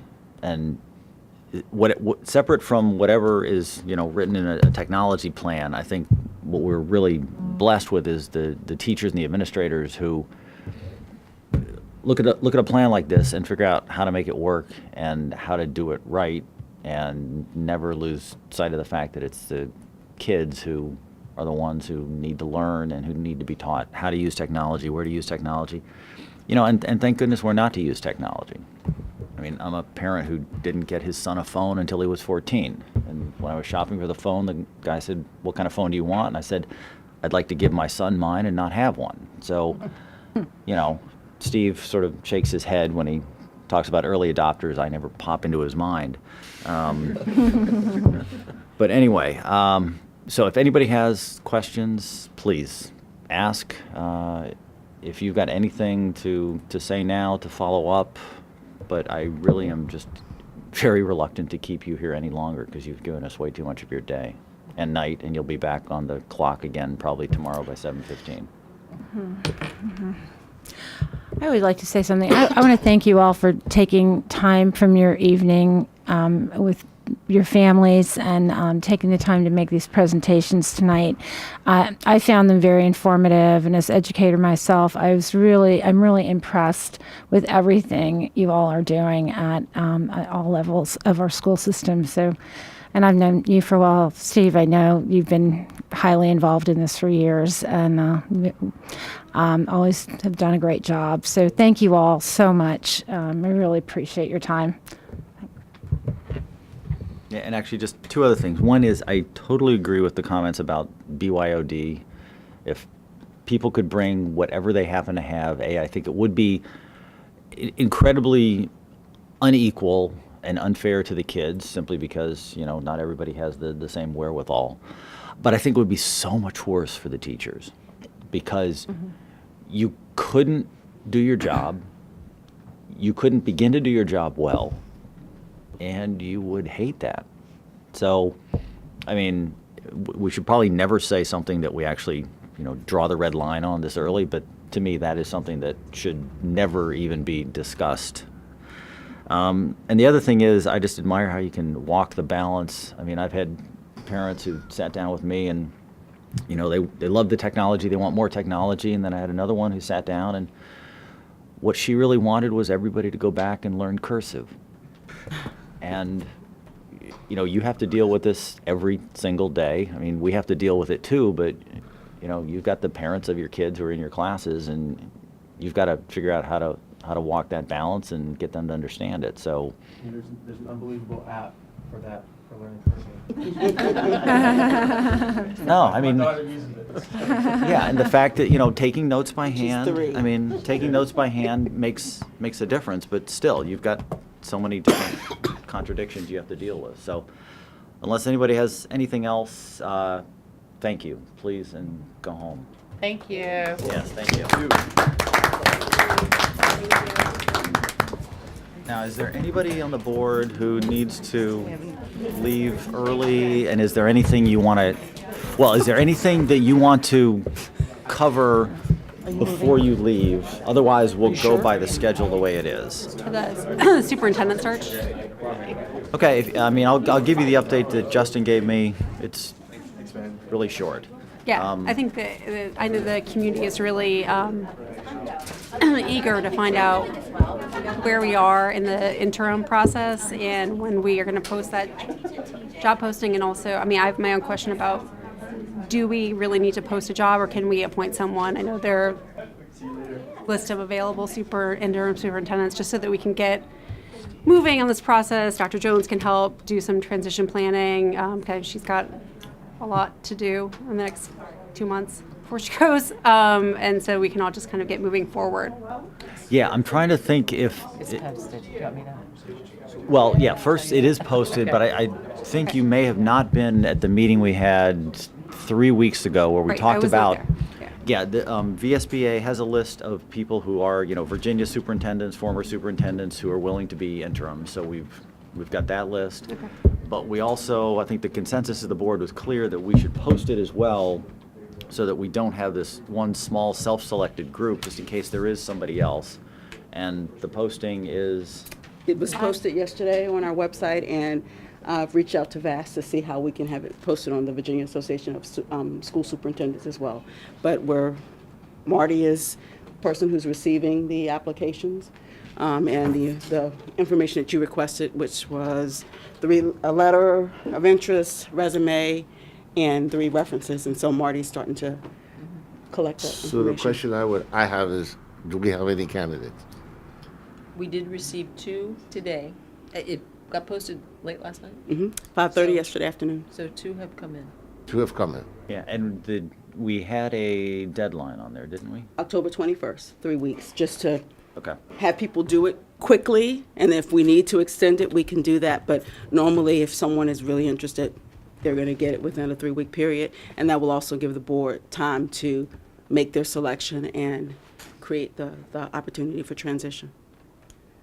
Yeah, and I So, think, and several people did send in, suggestions to changes, and Justin took them into account, and, they were at it. Yeah. Go ahead. So if the applications are due by the 21st, when do we envision this person start? Do we envision this person starting maybe 2 weeks before Dr. Jones leaves, a month before she leaves? I mean, Well, I think. I feel like there's a lot to I think we transition want to a new much person. overlap as possible. I mean, the biggest problem is, if it's the 21st and you figure a couple weeks at least to look at things, the biggest problem is, you go another week and you're right at Thanksgiving. Right. And then you're gone pretty much the week after Thanksgiving or within 10 days maybe. So short answer is we want as much overlap as we can. We'll probably be lucky to get a few weeks. A couple weeks. But the one thing we do need to figure out is what is our process going to be internally going forward, reviewing the candidates, interviewing the candidates, and deciding on who gets hired. And that's a discussion we have not had yet. I thought we would hopefully have that tonight.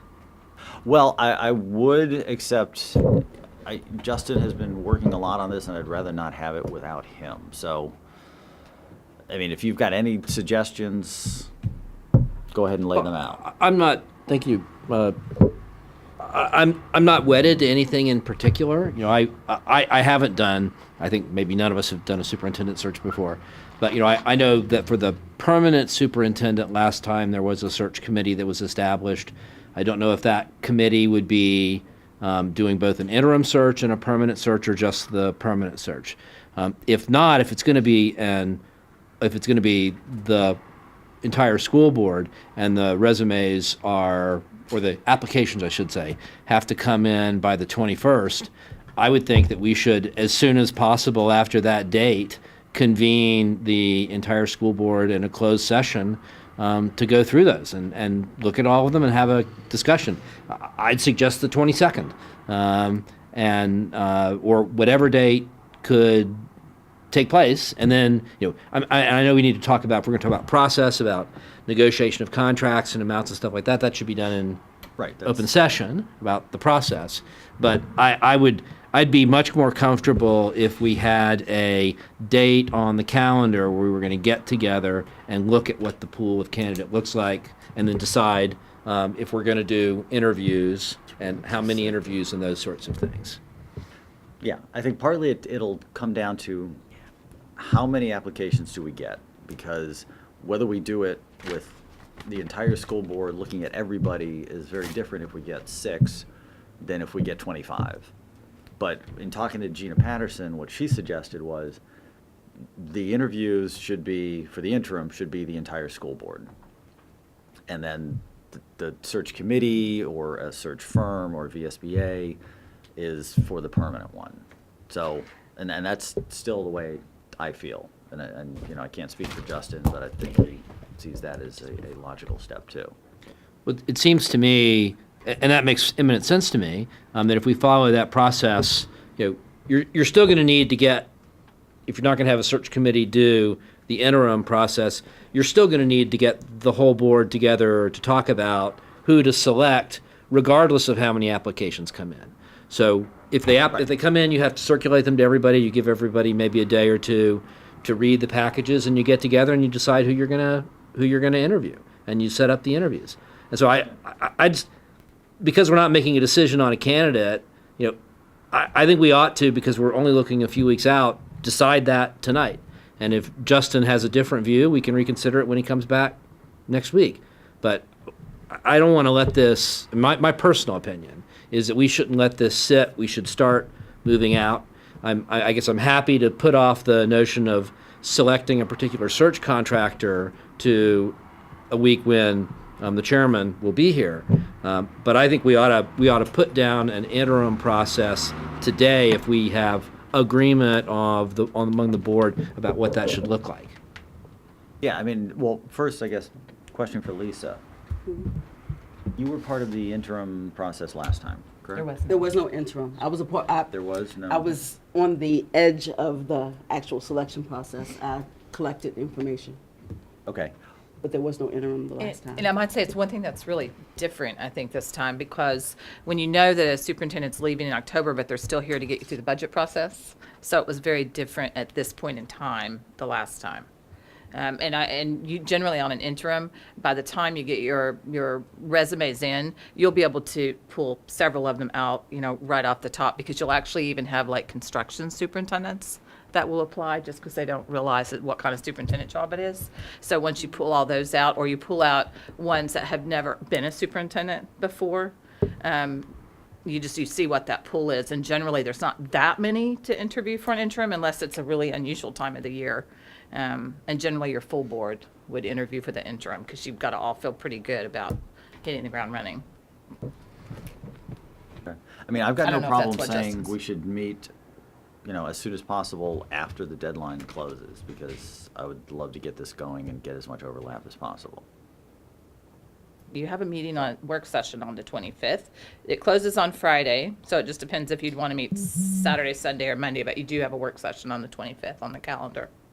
Well, but what do we have on that work session? 'Cause Well- I don't think we should pile this on top of a regular meeting that's already filled. After tonight, you're through most of that list. Actually, does tonight finish the big list Yeah. if once Yeah. we do It's ESOL? all in So we're Texas actually, we're up for air now, and then we'll start, we've got some of the budget meetings coming, but, yeah. But Well, I think that whatever is on that work session should be pushed aside for this. I mean, I don't think there's anything more important. It's open right now. Okay, yeah, I don't think there's anything more important we're dealing is with right now. schedule something separate if we already had that full, because we need to do this sooner rather than later. Yeah. So right now, let's just pencil it in for the 25th, and then 25th. Question. 4th, 3rd, 2nd. So Friday would be the 21st. Can I ask a question? Yeah. Is this an open or closed thing? Well, to review the CVs would be closed, because we have to keep the process confidential as to who's applied. Does anything stop us from meeting that Saturday morning to figure it out? Well, I think if it closes, at 5 o'clock on a Friday, I'm not sure we want to meet Saturday morning. Well, let me put it another way. Why not? If we get a ton on Friday, I'm not sure I'd want to meet Saturday morning. But if we're getting them, and looking at them as they go and weeding them out, like, she said, I would have no problem, the sooner the better for me, frankly, because I don't think it's going to be, well, I hope it's going to be, we meet and we agree on a short list of 4, 5, something like that, and then we move from there, because I think we need to set a time where they can all come in and, sit, and they're going to have to meet with all of us, and then it's going to be, I think, the logistics that are going to be tough. Here's a question I have. What stops us from looking at them as they come on a rolling basis? You're the college admission I was officer. just going to ask Why that can't we do same it on a rolling question. basis? Can we, as stuff comes in, can we figure out Can we maybe not. I circulate guess and- yeah. maybe not send it out because of that confidentiality piece, but maybe come by at individuals or in pairs to potentially take a look at what's here to maybe do that, or is that causing? You would not generally do it that way from a personnel standpoint. Certainly you could, but that's why even when you go through the superintendent search, all of the applications will come in to one person. They're all collated. Everybody's looking at them together as a body so that you're having the same conversations. That's generally how it would work. It doesn't mean that you couldn't over 3 weeks have them rolling in, but that's not generally the way that you would do it. Isn't that for a more permanent position? Well, even just for an interim, you wouldn't generally have school board members just showing up every couple of days looking at what's coming in, and you don't want to be emailing stuff around and, but you can do it however you want. I mean, Here's the ultimately. question I have. Is there going to be any, I don't want to call it weeding out, but at the HR level, are you going to provide us with a short list, or do we get a dump? You get them all. We get them all. Well, we will get them all, but if there are any that, you think are not qualified for a reason, you will tell us, right? If we get somebody who is a construction superintendent and, whoops, they applied to the wrong job, we'll see it, but that'll be in a pile that we don't actually have to look at, right? Yes, we can make sure that happens. Okay. But yeah, I mean, we will see them all. Yeah, I mean, it does seem like we should try to review them on some sort of a rolling basis, just so that we don't get here on a Saturday morning and everybody has to sit down and everybody, then there's real time, yeah, going through it's- like 15 applications. Like, that's going to be a massive waste of time. Well, but I don't think it's either rolling or that. We could also get them all, on Saturday, and then talk about them on Tuesday when we've had time to go through, a good-sized stack of paper. It shouldn't be you walk in the room and we get handed a enclosed. packet, enclosed. On Tuesday. Yes. What we, May sorry, go I ahead. was just saying, may I suggest that maybe we see what comes in the rest of this week? We have another meeting next Tuesday. So on the 11th, we share, this is how many we have. So we'll know, are we going to get 50 or are we going to get 6? Because more than likely, if an individual is interested in the position, they're going to do it pretty quickly, at least within the first or second week. They're not going to wait until the 21st to submit So it. here's another suggestion. If we're having meetings, can you provide us with what's been received so far at each stage? So if we've got two, I'm just coming up with this idea. If we've got 2 meetings between now and the deadline, at each meeting, can we carve out half an hour to look at what we've got so far? Because it saves us having to do it all at once. I don't want to get to the 21st either and be like, none of these are candidates that we can do. And then we've got to open the search again. So that way I've done a lot of hiring in my past, so I always looked at applications as they come in. And we did, it's pretty clear right away when somebody's not a fit for the job. I think the harder is, of the people who are the fit, which one you want to hire. So Well, I would assume That's why I you're- suggested on Yeah. the But 11th. would you do some of Yeah, that that'd be in great, your Lisa. role as HR? That some that are going to be there, you're like, okay, this is out of the mix because they don't have the qualifications. I think that's where you need Justin actually weighing in on the process. Say that again. Today, Justin. That's why we probably need Justin to weigh in on the process, because he's been in that loop, and I think we would be speaking for him. Yeah. So, but we're not taking anything away from Justin, are we? Taking away. As in, whatever we see at the next meeting. What's today? Today's what? The 4th. Fourth. Right, when's our next meeting? The 11th. The 11th. All right. So on the 11th, you provide us with three resumes.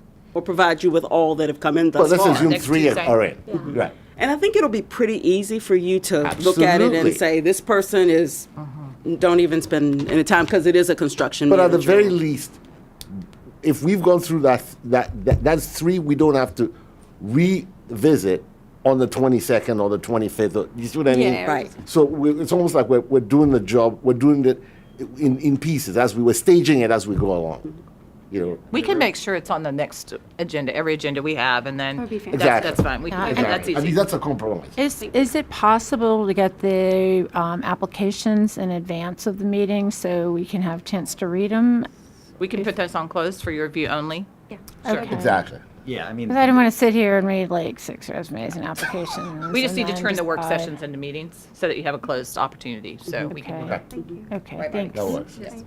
The one thing I'd suggest is a good reason to do what the rest of the board is suggesting is that if we do decide in advance that somebody is a strong candidate, then we don't have to wait to the end to try and arrange an interview, but we could do interviews on a rolling basis too. And I don't think there's anything wrong with that if we still interview all of the qualified candidates that we think make the final punch by who get their applications by the end in. But I'm a little worried if we have 5 candidates and it's going to take 3 weeks to set up interviews for all of them. It's just much easier if we could start arranging interviews earlier, even if the application period hasn't closed. okay, well, if we're going to do it that way, then I think we need to settle on at least a certain set of questions we're going to ask everybody. Because otherwise, what you ask somebody 1 week could be very different than what you ask somebody 3 weeks later because of all the stuff that's happened in between.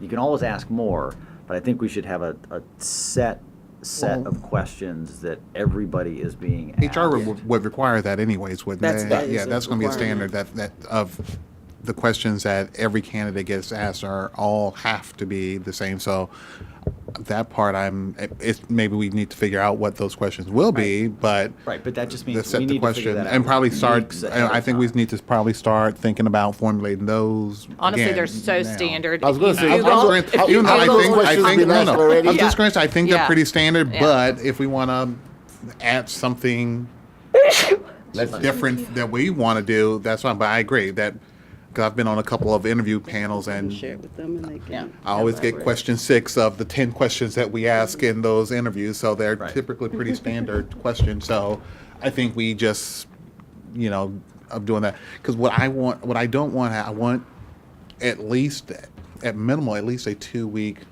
crossover period that before Dr. Jones leaves, so that whoever's going to come on December 6th, or whatever we have the start date, that they have some basic general information ready to go when they step in. They're stepping in with feet wet, ready to go, so that there's not necessarily a getting up to speed because there was maybe 3 days that there was a crossover, and that's really, I don't think, enough time of stepping into a pretty big, full budget season for a person who's going to be stepping into that, depending upon what their knowledge is of what we have going on. And getting as much knowledge and up to speed, I think, is what we want to do.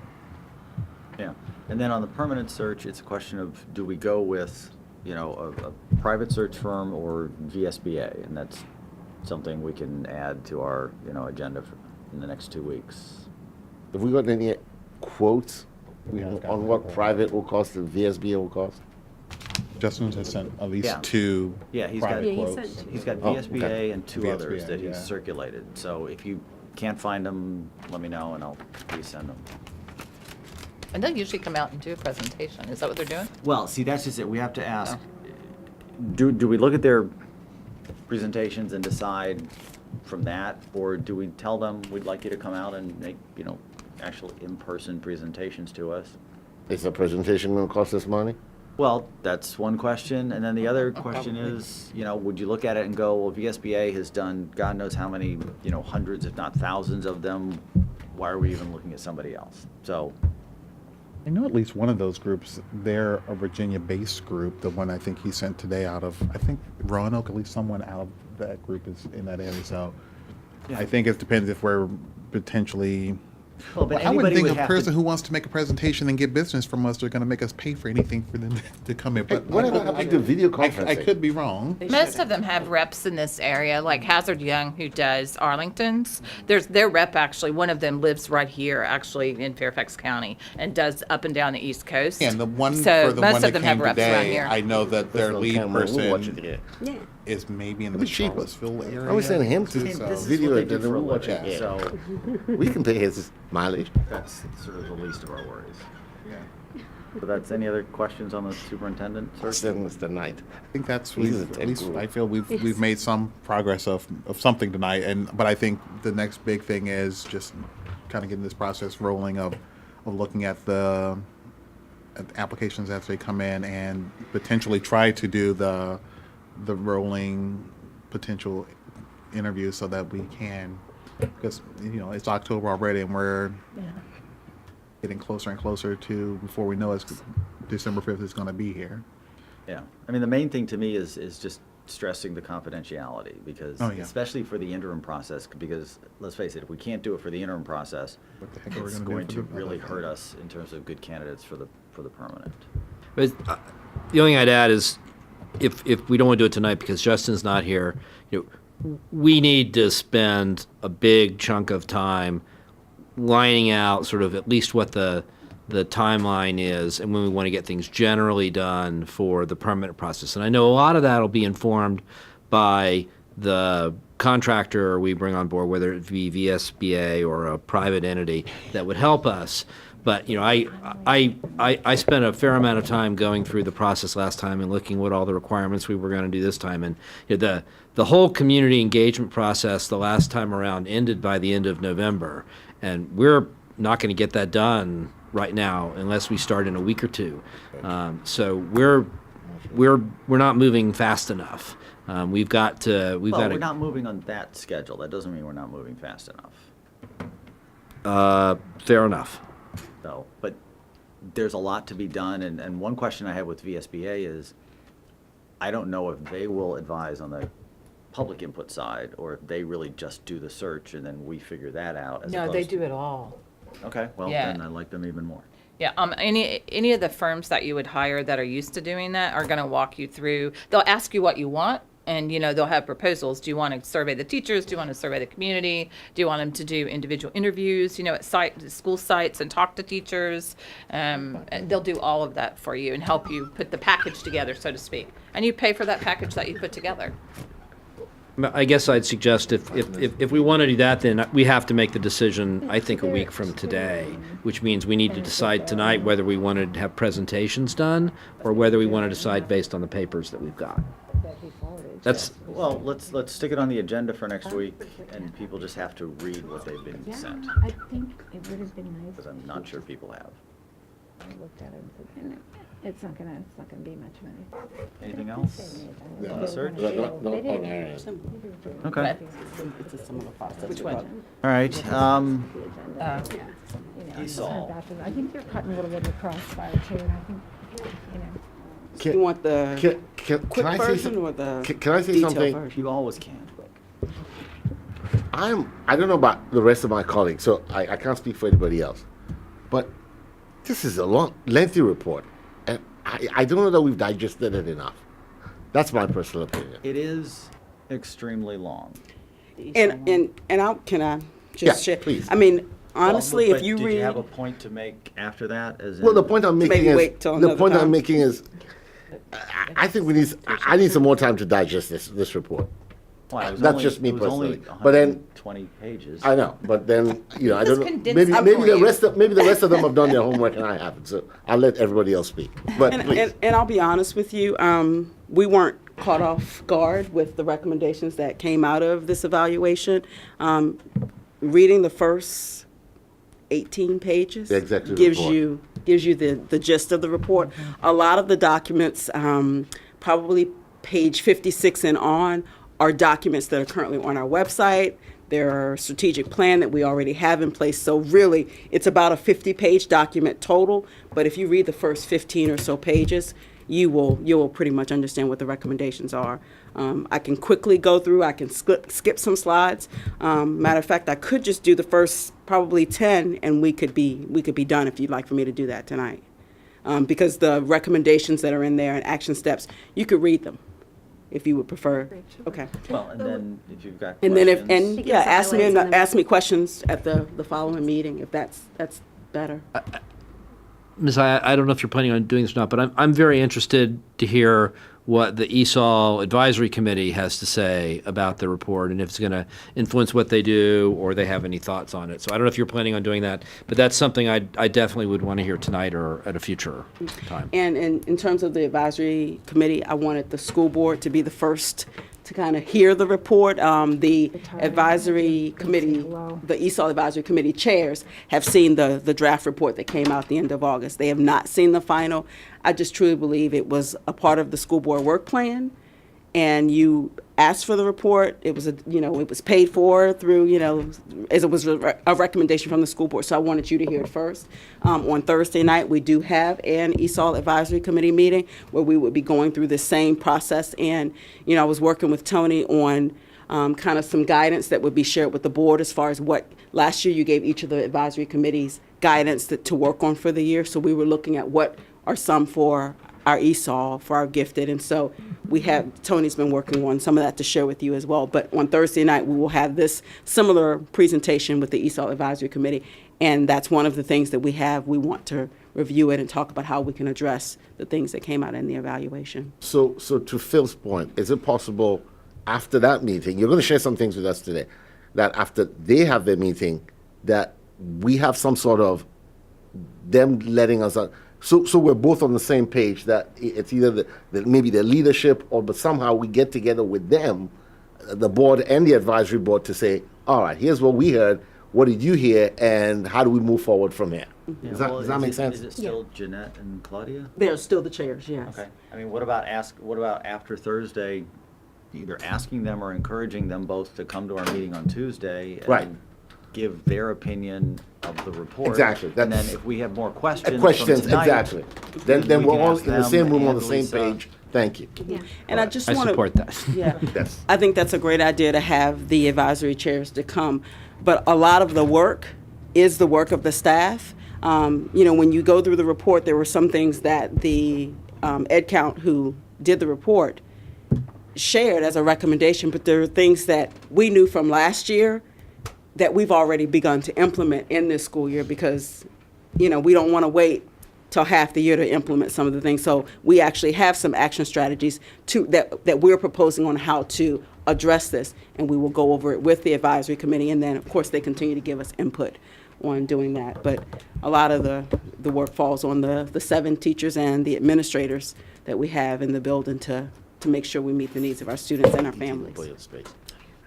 Are you presenting this tomorrow to the ESOL advisory? On Thursday, it will be presented. I actually will not be there on Thursday, but Jeannie will be there to present what we're sharing tonight. Oh, for some reason I thought it was tomorrow. Oh, It's Thursday. I have to, except just FYI, I tutor. I'm a homebound teacher for one of my students, and I will not finish with him until 7. So we'll be getting to meeting until 7:15. Is it held here? It's here. Yeah. Yes, it's here. Yeah, I'm sorry. I thought it was tomorrow. God, I thought I talked to you. I'd be like, where is You're everybody? going to have me calling in because I'm going to want to hear everything, even though I'm out of town. Okay, go ahead. All right, so we worked with the Virginia Department of Education on recommendations. They recommended 2 companies. We went with Ed Count, and we went with them, one, because of their recommendation from the VDOE and the work that they've done with both the VDOE and the U.S. Department of Ed. They look at programs, and they are even willing to come in and work with staff if we need them to. So that was one of the reasons. Quick timeline, we started in October. Oh, part of my thing's not there. Started in October, and through that process, we selected. They provided us theory of action as far as what protocols they would use when answering questions.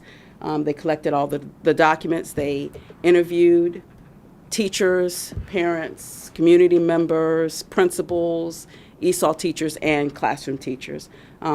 After gathering all of that information, they began to analyze our data and provided us a draft report in August. And the final report came September 2016. Again, they collected our documents and they interviewed lots of staff. Okay, I'm going to skip a couple of, at the time of the report for the 15-16 school year, we had 147 students who were receiving services.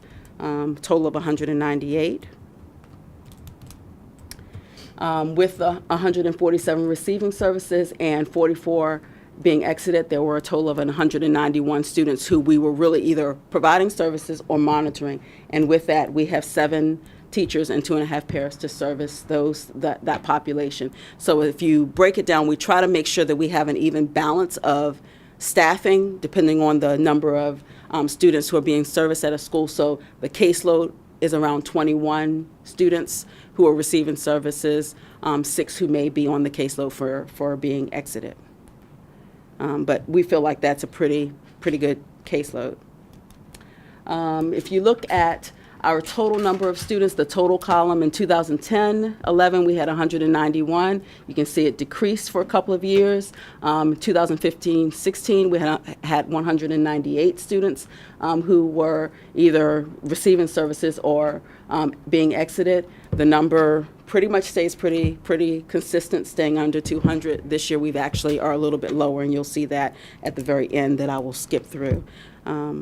Why is the refused tripled? That seems odd. Because refuse means a parent says, I don't want my child to receive services from the ESOL specialist. And now, that does not necessarily mean that they don't receive any services. That means they are not actually on the caseload of the ESOL specialist.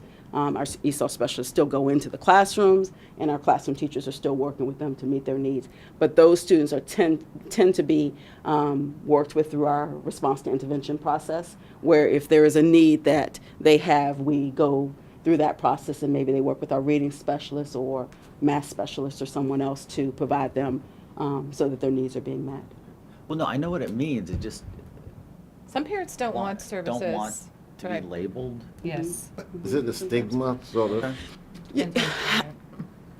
It does depend on the parent, and if you look at kind of the total number versus the number of received, it does stay pretty much the same. If you have 176 total, 3 refused, well, you've got an additional 22 students, and there's 7. So there's really, it's not that it looks like it goes up, but when you look in kind of comparing the numbers, it's really not going up So that what much. is our responsibility for their performance if they refuse?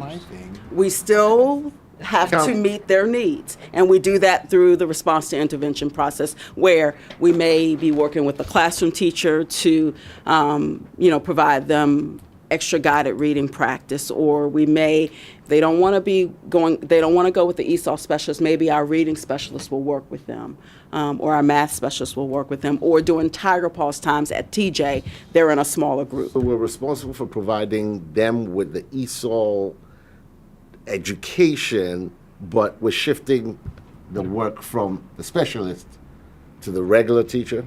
Well, in a sense. It's an immersion philosophy, is what it is. And our philosophy is they're all of our kids. They belong to all of us. And when you really look at our ESOL students, they may be with the ESOL specialist 30, 45 minutes a day. They're in the classroom with the regular education classroom teacher the majority of the day. And so that teacher has to provide differentiation and be aware of strategies that can address their language proficiency needs. And in reading through the summary, I did notice that one of the recommendations was professional that development. some of the teachers were not equipped to deal with. So no, just trying to understand what this implies. But Yes, please exactly. proceed. I just want to add, I do know some of those, that 7 that's there, and the majority of them were high functioning. So they were level 5 students that were ready to exit, and they probably were maybe even lived over in Europe, and parents spoke English, but because, they first time in the United States, they were identified ESOL because of the test assessment we did, but they were a high-functioning 5, which means they probably would have exited within a few months anyway. So the parents just felt that it wasn't necessary for them to be in the program. Okay. Go ahead to the next slide. The 2 overarching questions that came out of the report is, to what extent does the FCCPS ESOL program meet all of the relevant state, federal, and civil rights requirements? And then to what extent is the FCCPS ESOL program effective in supporting EL students and serving them to achieve their English language proficiency? And so this is the meat of what came out of this report. The first one, it says FCCPS adheres to the federal requirements for identifying ELs. However, communication methods for parents could be improved. And we do know this. We weren't surprised by that recommendation or that finding. We continue to look for opportunities to have outreach events, parent universities to engage both the students and the parents. Sometimes we have these events, but they're not well attended. So we will continue to focus on ways to provide other opportunities and different methods of getting that information to them.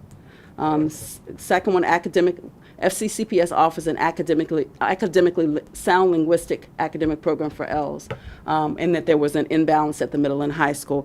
And what is being referred to there is we have ESOL strategies classes and we have co-taught classes in our middle and high schools. And just staffing-wise, making sure that we are addressing those needs. So we've worked with the middle and high school just to make sure that we're making sure that the kids' needs, they're in the correct placement to meet their needs. The student assessment system complies with the local and state and federal. That's the Access for ELs test that students take in the spring. Every spring, every student who is identified as ESOL and who've not exited the program must receive. That's the test that they're referring to. But one thing that we've done is go one step further, and for new students who are entering the school division at the beginning of the year or any time during the year, we offer the model, which is a very similar test to the Access for ELs, so we can see what skills we need to work on prior to that spring administration of the test. Complies with state guidelines requiring that ELs be monitored regularly and exited when they are proficient. As I shared earlier, we make sure that our exited students, if there are some needs, we go through our response to intervention, which is a teacher team, administrators coming together to problem solve on students and their needs, and making sure that either we're working with the classroom teacher to differentiate or we're providing them service through another method. And please stop me if there is a question or something that you want me to clarify. Meet certification requirements for ESOL teachers, but training for other teachers. This is what Michael was referring to. We offer training to some of our classroom teachers. Some of them take us up on it. Some of them don't take us up on it. We, in the last 2 years, have all of our teachers who are new to the school division go through PSYOP training, which is for ESOL strategies. It's really good strategies for any student, but So what does that stand for? Sheltered Instruction Operational Protocol. Observation Protocol. Sheltered. Psychological operation. No. Sheltered Instruction Observation Protocol. Okay. And we offer that to all of our new teachers to give them some strategies that will help our ESOL population as well as other students in their classroom. I think it's actually this week, we have 4 teachers who are in Roanoke attending Excel training, which is an intensive course for differentiating strategies to help address those content standards. And the teachers who happen to be there are 2 special education teachers and 2 high school teachers, I believe, who are English teachers. So we do have teachers who are trying to broaden their knowledge on strategies to help these students. The program requires ESOL to be periodically evaluated. That's what we just did this year based on the work plan from the school board. The last piece, it talks about extracurricular activities for our students, and that we make sure that there are no scheduling conflicts. We feel that we do that pretty well, and we will always continue to look for opportunities to increase after schools. We do the after school programs. We also make sure that they know about, if they're high school students, other extracurricular activities, whether it's theater or athletics or whatever, making sure we try to include them. The second overarching question was, how effective are we in terms of achieving English language proficiency? FCCPS meets the local and state mandates in respect to identification. In practice, the linguistic and academic needs are not always fully addressed with fidelity due to staffing and resource constraints. And I have to be honest with you, I don't totally agree that we don't do this. Again, as I shared earlier, our caseload per staff member is right around 21 to 27, which if you go to many other schools and other divisions, they can have any upwards of 60, 65 kids on their caseload, and they're working to do it. So one of the things we will continue to work with our ESOL specialists and our classroom teachers on, what programs we're using, what strategies are we using to try to address some of those. And if there are resources that they need, we're asking them, tell us what you need, and we will try to fund that, of course, within reason and within the operating school board budget. Falls Church espouses collaboration among staff, but the institutional structure does not allow for authentic, meaningful collaboration between educators. And here, we believe what they're referring to is common planning time for both the teachers and the ESOL specialists. And so that is something that we have to work with our administrators on, because they develop the schedules for teachers, whether it's for encore or planning time for teachers. So really having administrators work with them. And we do have early release Wednesday, so that's an opportunity that we potentially could have meetings with, classroom teachers and ESOL specialists to come together. But again, that is working with our administrators and ESOL specialists to make that happen. That's the institutional structure. Okay. Right. Just because a lot of times our ESOL specialists, let's just use TJ, for example. The ESOL teacher may be working with both second and fourth grade. So they may be working with fourth grade when second grade has their planning block. And so we just really need to figure out how we can create times, either during the day or in an early release session for those teachers to come together.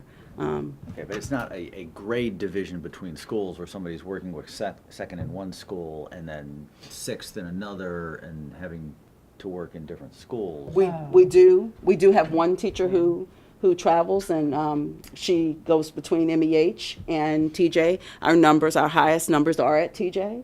And so she spends the morning at MEH this year, and she spends the afternoon at TJ. So we don't have them going back and forth all day, but it's more of a morning, afternoon split. So we do have one teacher who's doing that. And I mean, Mount Daniel actually this year knew that TJ was struggling and needed a little help, and the two principals worked out for the ESOL specialist from Mount Daniel to go over for a block first thing in the morning to help assist. So I think, as an administrative team and teacher team and the central office, we're working together to try to, if we see that one building has more students or has more needs, that we will try to work throughout the year to meet those needs as we can. We'll probably have more of it. Is our budget discussions yesterday exactly. and today. Right. You'll probably see a little bit more of that, just using staff effectively. Sufficient training opportunities for general education teachers. That's something that throughout the report is repeated often, and so that's something that we know with the advisory committee, and we know with our ESOL specialists and administrators, we will need to address that. Let's see. As far as this, FCCPS believes that parents are important members of the school community, but sometimes parents feel disconnected and uninformed about their child's academic performance.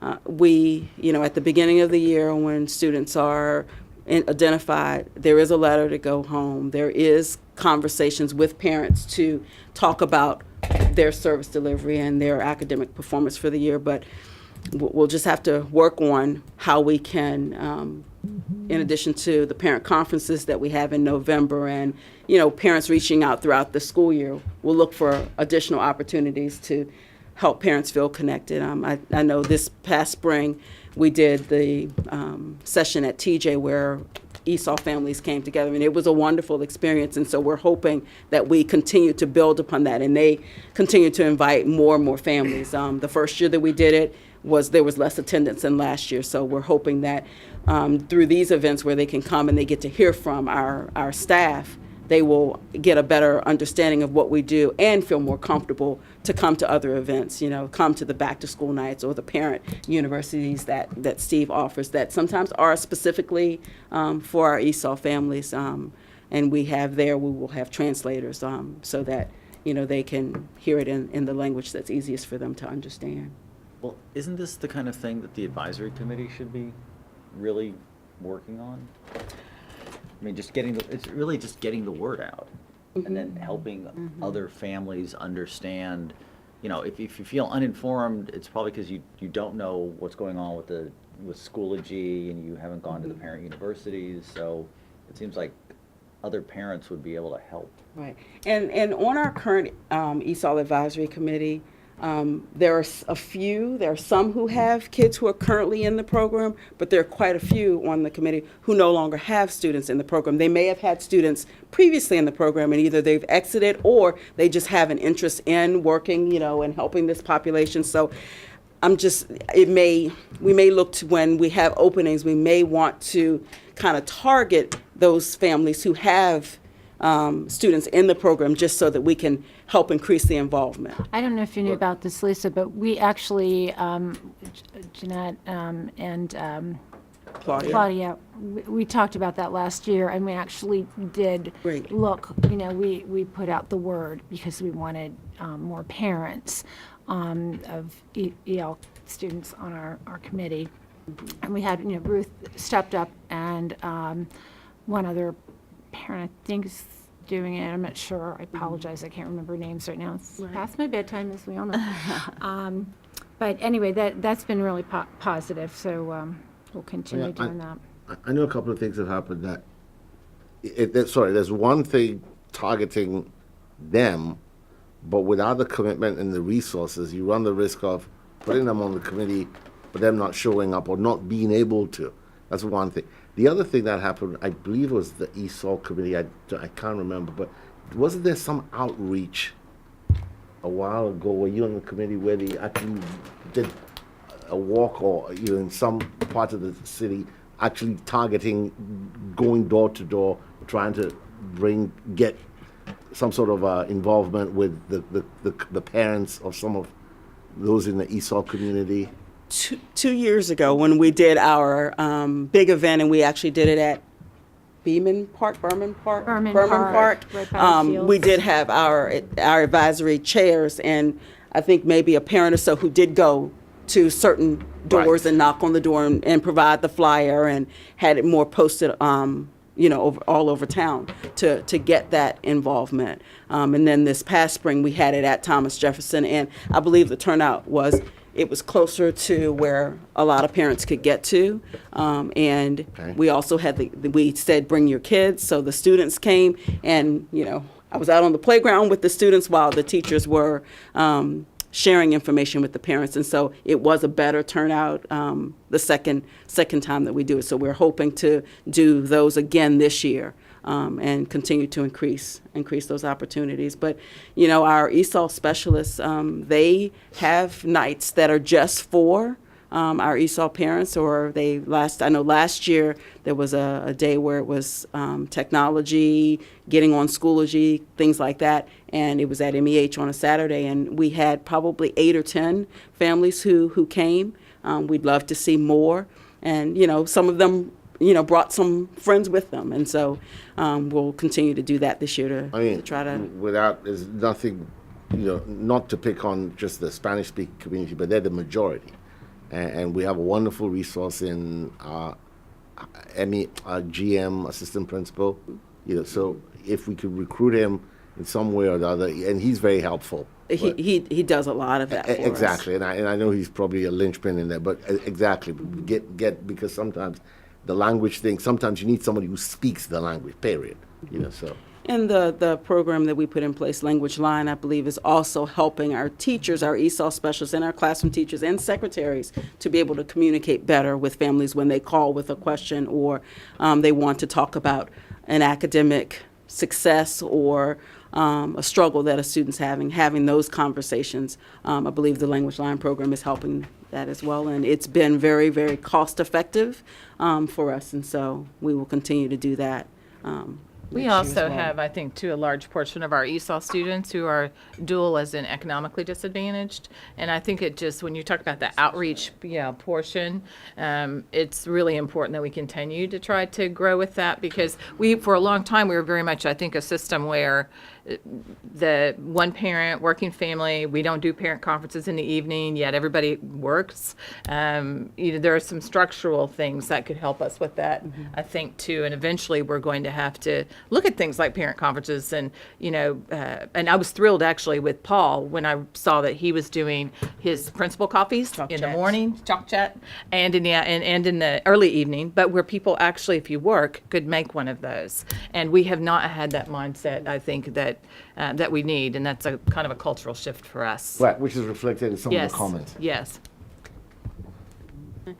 And I'm going to probably go ahead and skip through the action strategies and recommendations, just so that, and you can After read I that, just- and after And the then maybe discussion. come back to it when we meet with ESOL guys. And so we're going to just go to slide number 27, just so you can see where we are right now. Currently, our ESOL numbers, as I said earlier, we were 198 last year. We're at 124 right now, and that's as of September 30th. And there is an influx that happens throughout the year. Some move in, some move out, so that number can change throughout the year. Jeannie, because you put this chart together, so is there any additional? Yeah, just when you're looking at this, you can see the ratio to, it breaks down by school. So like for Mount Daniel, for example, and RS means receiving services. Receiving services basically means that the ESOL teacher has direct teaching with those students. So exit students, the ESOL teacher really, they're not really on their caseload. They monitor them, and the only time they intervene is if the child is failing in a class or really struggling, and then they refer them to the RTI system, and then they pick them up. Looking at total RS in the last column over on the right. The yellow. So level 1 through 5 means their levels. Level 1 means students that hardly speak any English, and 5, they're almost going to exit. Okay. So as far as caseload goes, the ones they really work with, you're looking at Mount Daniel has about 29 students, so 2 teachers, you're looking at less like 15 and 14 per teacher on caseload. Thomas Jefferson, you have 2.5 teachers and a full-time para. You're looking at 63 students, and you have Miss Dickerson is supporting with them a little bit this year as well. Beckman, I'm sorry. Beckman, yes, that's right. And then Mary Ellen Henderson has a very small caseload of 14 students. 1.5 teachers are there, so that's a consideration when we talk about moving resources. 14 teachers or 14 students for 1.5 teachers, we could probably do something. And then George Mason, her numbers dropped drastically. Last year, she had 38 students receiving services. This school year, her number dropped to 18 because a lot of those kids either graduated or they exited the program. So I know in the plan, the evaluation plan, they mentioned that more services or resources need to be placed at GM, but that's not the case because of the way the numbers changed. But the one to watch for me would be monitoring the exits. And whether or not because once you exit them by our definition of exit, how are they doing? Right, and they get monitored for 2 years? Yes, I mean, the classroom teacher, well, their exit year 1 and 2 we started, this year they actually have changed it to 4 years where we're monitoring our students. After the exit? After their exit, yes. And that's when an ESOL teacher. State thing? That's a state thing, as well as the exit criteria is a state thing. It's not a false church decision on when a student exits. That's mandated by the state. But again, our ESOL specialist may notice something, the classroom teacher may notice something, and then they will seek help for that student, either from the ESOL specialist or from another specialist in our school buildings. But the thing about TJ that's unique is it's not like having a big cohort that's a bow wave that's going to go forward. I mean, you're going to have, probably over 30 of them exit before they get to Mary Ellen Henderson. That's correct. So it's not like it's going to keep getting worse as it goes. And a lot of times our level 4s and 5, I'd say probably 60 or 70% of them will exit. 5s, more than most level 5s will exit the following year, and probably half of your level 4s will exit based on the criteria from the state. Yeah, and if you look at that chart, it shows you that too. So level 1, 2, and 3, there's a number like under the Mount Daniel band of red, there's a 27 there. those are the kids really identified as receiving the most services from the ESOL teacher and the most time from the ESOL teacher. If you go over to level 4 and 5, there's 2 kids, and those kids receive services but not as A intensive. reduced level. And those kids in that level 4 and 5 column, so 2 at Mount Daniel, 32 at TJ, 8 at Mary Ellen, and 8 at George Mason, are most likely going to exit by the end of this year. So you look at the amount of time the ESOL teacher has to spend with kids too, and it kind of breaks it down a little more. So why does this show 0 refused total? Every year, can you want me No, go to? ahead. No, go Okay. ahead. Every year, parents must opt their child out of ESOL services again. So those parents last year that opted out their child, either their child exited the program or they chose not to opt him out this year. So letters went home and said, hey, your child's going to receive services. If you want to opt out, make sure you sign this document and return it to us, because if we don't get it back, they will be getting services until we receive it. And so far, we have not received any letters back from any parents to opt their child out this school year. Doesn't mean it won't happen. Could get one tomorrow. It's just been the first month. Right. Right, okay. Yep.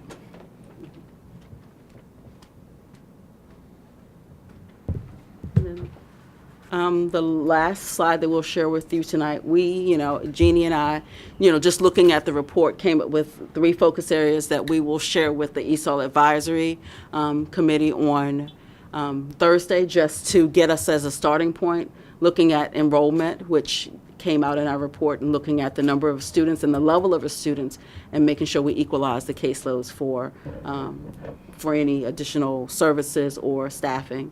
The second one is professional development and resources. And then the last one is to look at our parent liaison and look at her staff availability to support with outreach, communication, interpreting and translation documents. Our parent liaison is only part-time. And that is, she has a very, very full schedule, so we may be having a discussion on how we can either utilize that person differently, increase that person's time, or look for another individual to help with that piece. So those are kind of the areas that we had selected, and then questions you have for us. I'll wait till next week. Okay. Yeah, and encourage, well, since Jeannie's going to be doing it, encourage anybody from the committee who wants to come and speak, or just come and listen next Tuesday to come. Okay, will do. Thank you. Okay, any other questions? Okay, moving on. Proclamation on bullying. Really? I said, really? Really? I'll make you do it if I need to. We proclaim bullying? One question I have, and this is sort of a silly one. School board, we're not school administrators, right? Right. Okay. Obviously, this is a draft that I guess VSBA suggests. What would people think about, at one point it says it's important for Virginia parents, students, teachers, and school administrators to be aware. What about adding in school board? Because it just seems like we really need to be aware, and just because you may not happen to be a parent or a teacher or an administrator, I just think we should add ourselves in there. Okay, any objections? I was going to say, isn't that implied in the next, but I have no objection to including it, so. Yeah, it's implied, but, you could say everybody in Virginia should be aware and not have to call anybody out too, so. That's all. Okay. We're going to put the parents, students, teachers, and school administrators. School administrators. School board. And school board.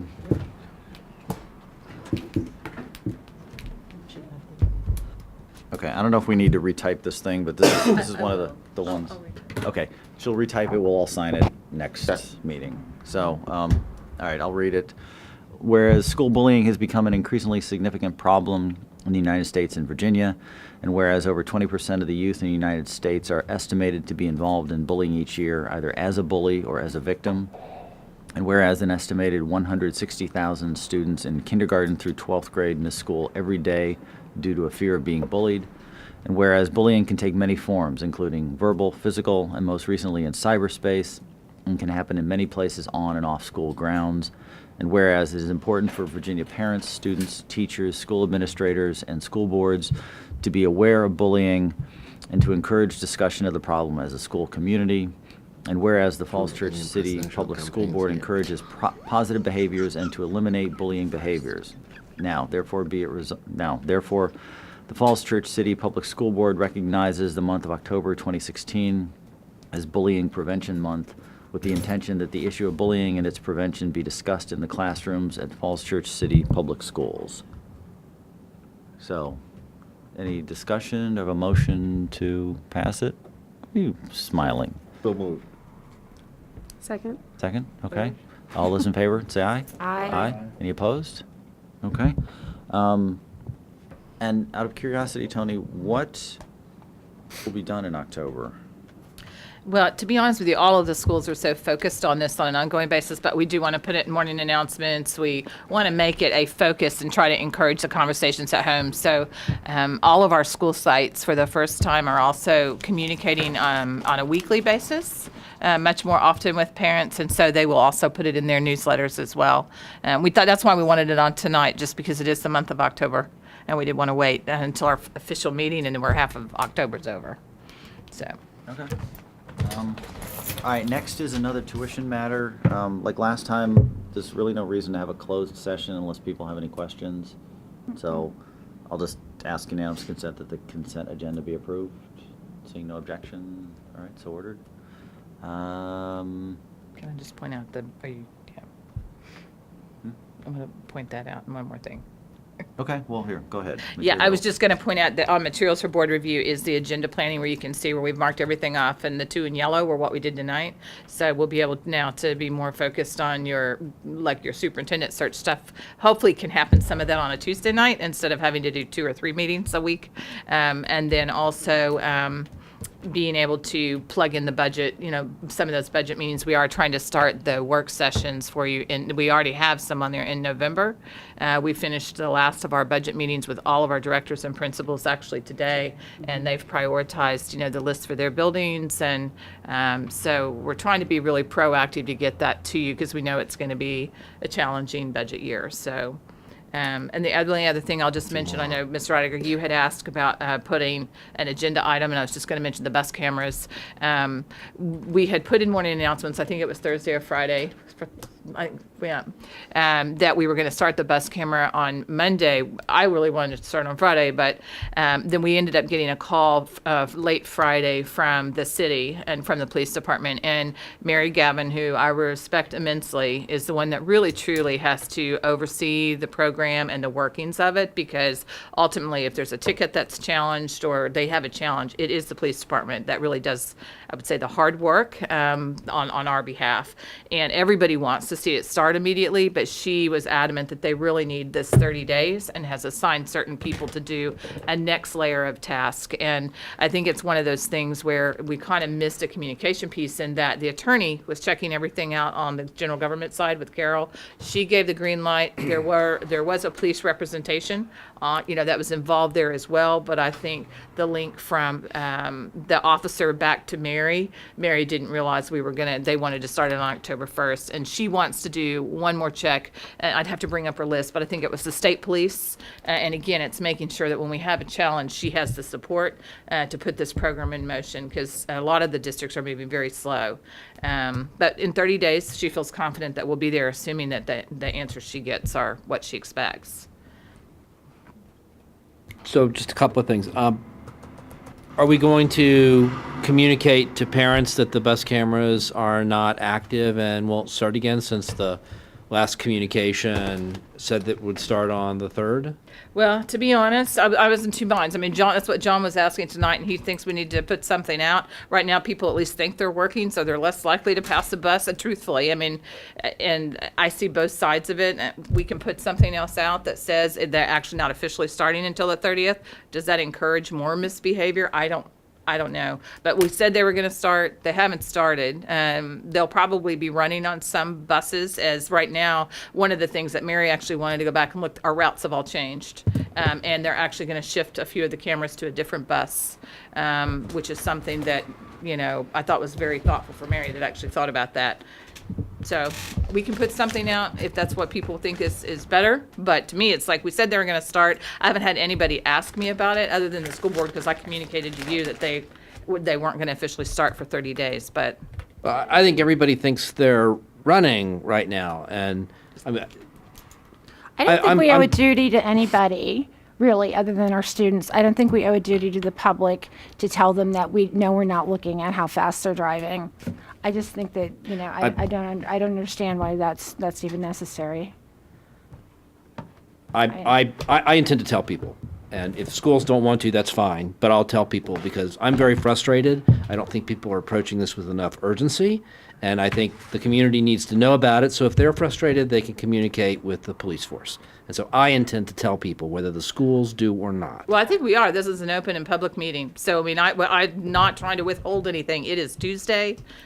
We let you know on Friday. The minute that I knew, we've had the weekend. It's been 3 days. If the will of the board says put something in morning announcements, there are 6 of you here, please tell us, and we'll make that happen. So I just, it's a judgment call. So we tell everybody they're not running. Does that encourage people to be, oh, great, I get another 30 days to pass buses? I don't know.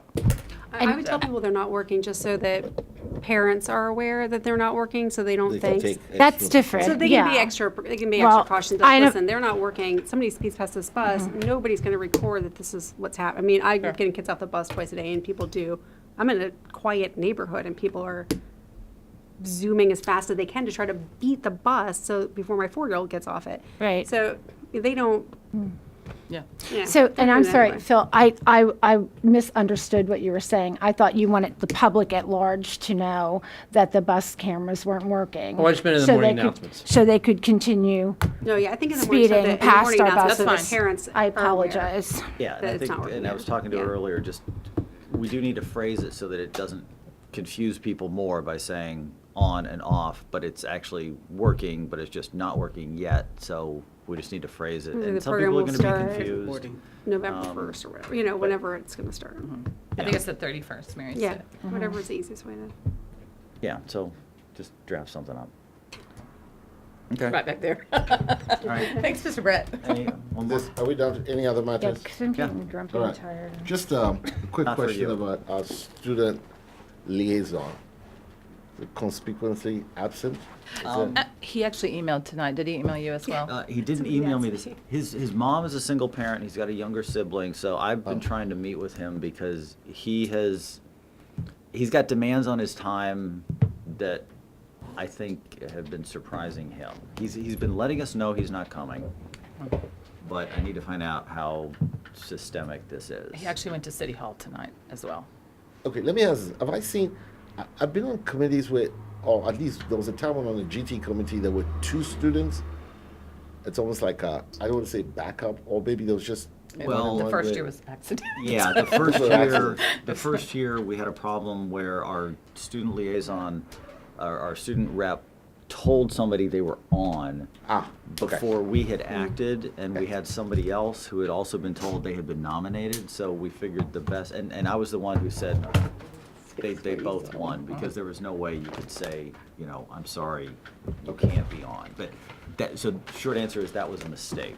Okay, Can and I'm I- not trying to keep, sorry. I was just going to say, if I could add one thing too, that we just have to remember with the high school students, we communicate really what our schedule's supposed to be, and we have far exceeded it, like for the last, long time. I mean, we're meeting weekly, and so it's a much larger commitment than what they really signed on for. And he reached out about 3 or 4 weeks ago and said, do I really need to be there every single week? Because they have a lot of studies. And I said to him, it's always been for the board, try to come on our official meeting night.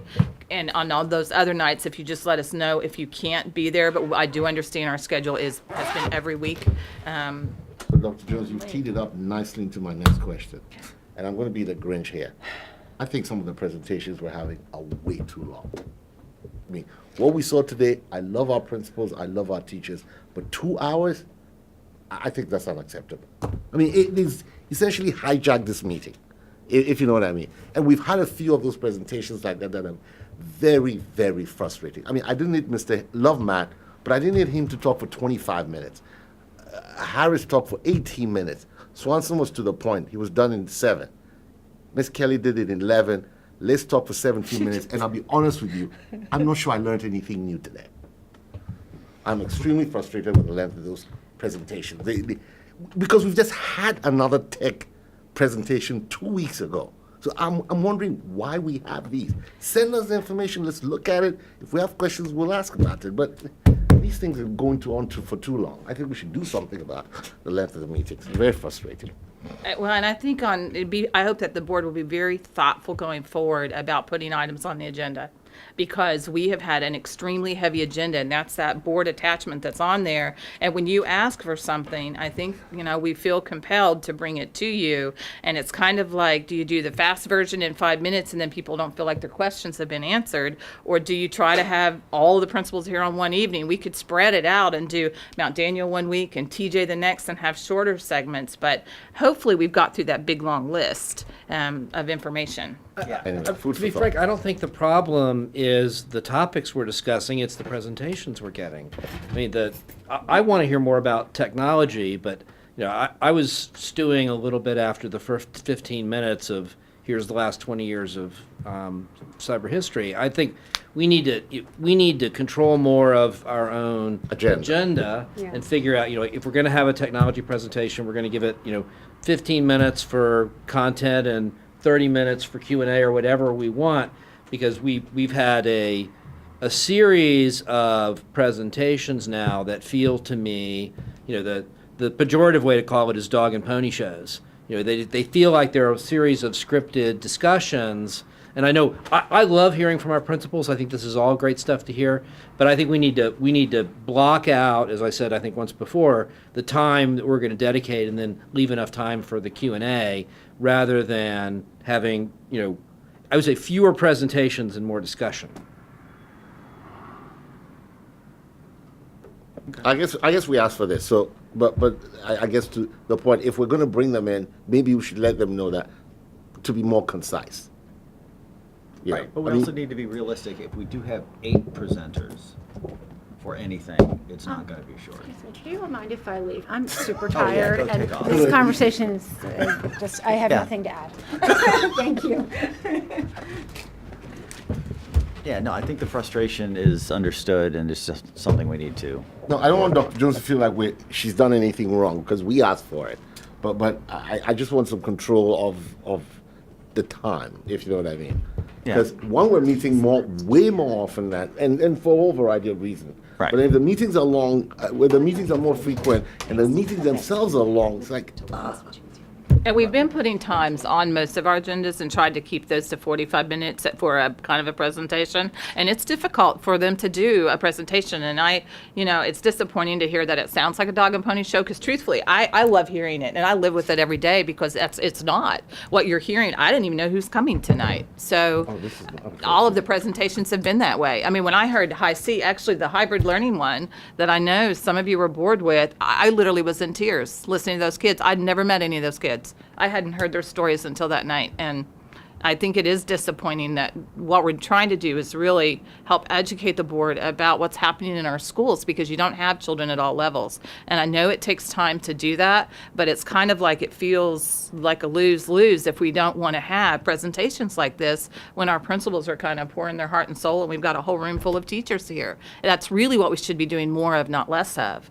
And maybe it's kind of rethinking what is the work of the board, because we very rarely talk about children. And I know that the board sets policy, but really what happened tonight is the heart and soul of our schools. So I just share that because I have enjoyed the presentations, for me personally. When they're here, those are my favorite ones. And they get nervous about coming because I think they feel like the board doesn't necessarily, and I don't want to speak for people, say people the same way, but I feel like sometimes they think the board doesn't want to hear their voice. I think you kind of heard that a little bit tonight in what they were saying, and that. The presentations are great, but can they be shorter? Yeah, I mean, honestly, Matt. And that's more the piece, and that I will agree that I do enjoy hearing them, but they do tend to, some are longer to the point, and some tend to be, because I did think 2 hours was kind of long, but generally I do think it's good to kind of hear in practice of what the teachers, and I think you're right. I had a teacher who came up and talked to me tonight before everyone got here, who kind of essentially made that statement of, we really like what we do, so well, what do you all want to hear from us? Because we really like it, and I don't want anyone to think that we're essentially what the dog and pony show. They don't want to do that, but they don't know what we want to hear to say that for those who support it, that they don't know what to say to let them know that this is really how we feel. We're not being told this is what you should be talking about. I mean, my eyes were opened by the gentleman. Sorry, my eyes were really opened by the gentleman who stood up in a purple Mount Daniel type shirt. I mean, it was an eye opener for me that I didn't realize that kind of effect on the language. That suddenly it's not, let's wait in a linear fashion, but we can do all of this in parallel. So that's a wonderful use of the technology. It's good to know that. But again, back to the brevity and being for me, concise.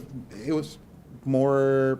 Matt's presentation was a little too much added into kind of the 80s to the that was more that part of it, but I thought the rest was we were the 80s. Well, what he did, I mean, that was his presentation to high school students who were coming in to get their computers, in early September. So, that's the second time I've seen it. For that, it was great. I think for here, it was a bit much.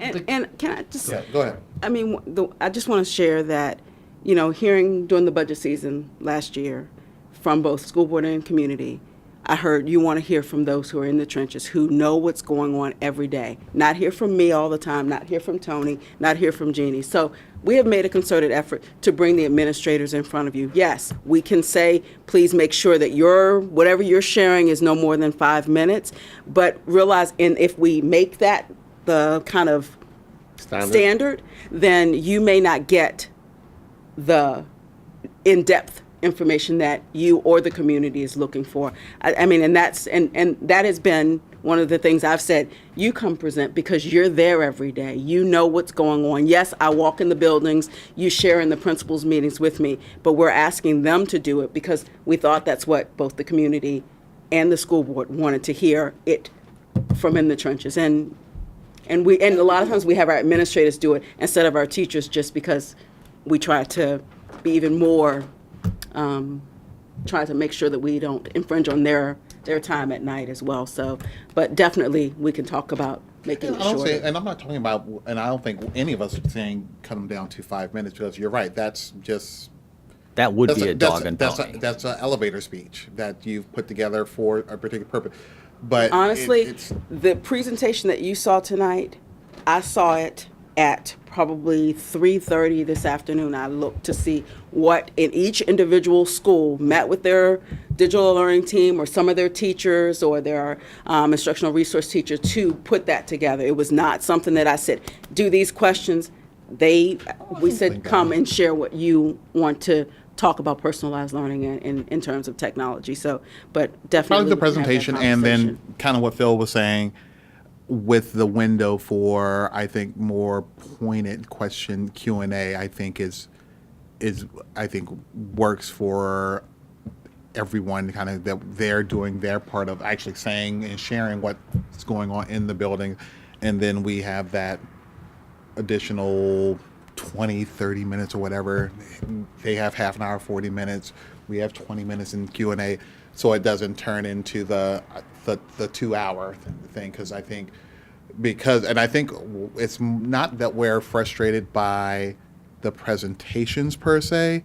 I think we're generally just, as Tony continues to remind us, we're meeting all the time now. I mean, and I think that's just more than anything what it is, because we're meeting so often now, and that tends to, we're not normally getting out of here until 10 o'clock or later, where last week I think we were all like, oh my God, it was so early, we're going home early this week. So especially when we and believe me, I'd like to go home early as well. Yeah, exactly. So I think that's all. I don't think we are trying to say that we don't want that.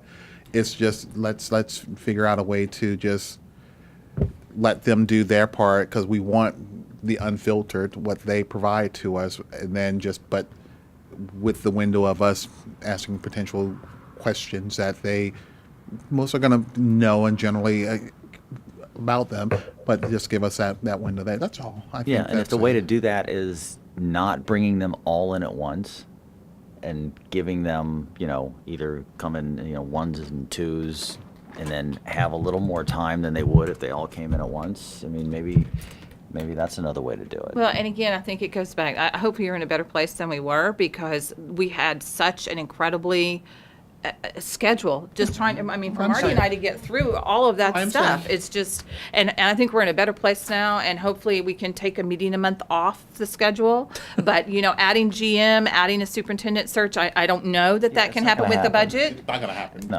I think we're all pretty. We're adding meetings. We all know that because when Michael was saying the Saturday, the 20th, I'm like, I'm not here because I got to be out of town for work. But we all know that with all that we have going on right now, that there are gonna be meetings. The meeting last night, the meeting tonight. There might be the meeting on Thursdays from time to time. I think we all are at the point now. It's been going on for over a year now. That Well, and that's why we should be really glad that all those meetings are now. Yeah, that the other thing, topics are the big done. topics like that are generally, I think, worked through and settled. Some may circle back around again, but we've at least made you all have at least made the conscious effort to touch base on those things that we've asked you to do. So and that's all we can ask you to do at this point. Okay, before we close, you had one more. I can only speak for myself, and the last thing I want to do is ask you not to bring in teachers and principals, because those are the people who I know I want to hear from, and I think everybody else wants to. It's just really valuable to be able to do that. And when we started asking questions, and Steve brought up the teachers to answer questions. That's really that's gold information when you get that. I really enjoyed getting that piece. I think it would be. I'd balance it a little bit more towards the opportunity to do that. And I think it would be helpful to us if we're going to do a long presentation, like I don't know if we foresaw that was going to take 2 hours, but if it's going to be like a 45-minute or an hour, for us to at least talk about that, maybe the meeting before for a couple of minutes, so we can give you guys some feedback about what we're really interested in. So it's not the problem with these kinds of panels is, I know I sent in questions, other people probably did too. I think everybody feels like they've got to, defend the program from, and to give you all of the information from A to Z. And so I think it would be more helpful to you, and the information would be more concentrated if we could give you advance ideas about what we'd like to hear and kind of what our notion of the time frame is, like 30 minutes for presentations and then 30 minutes for questions or whatever it is, and then we've got to discipline ourselves to not go crazy on the questions too. But that's kind of what I'm thinking. Yeah, and I would just say if we're going to go to that method, that we get the questions at least give the administrators and teachers a week to be able to think about what their answers and formulate that, because it's hard to come and not have a clue what's going to be asked of you, and to be able to really have it well thought and respond in a way that so that would be the only thing if we do that. Yeah, just fair. a little bit more lead time than a couple of days. Yeah. Okay. So Tuesday, the ESOL Advisory Committee has 30 minutes. That's it. Got it. No, this is a public session. You get a little longer than that. Okay. All right. Anything else? All right, we're adjourned.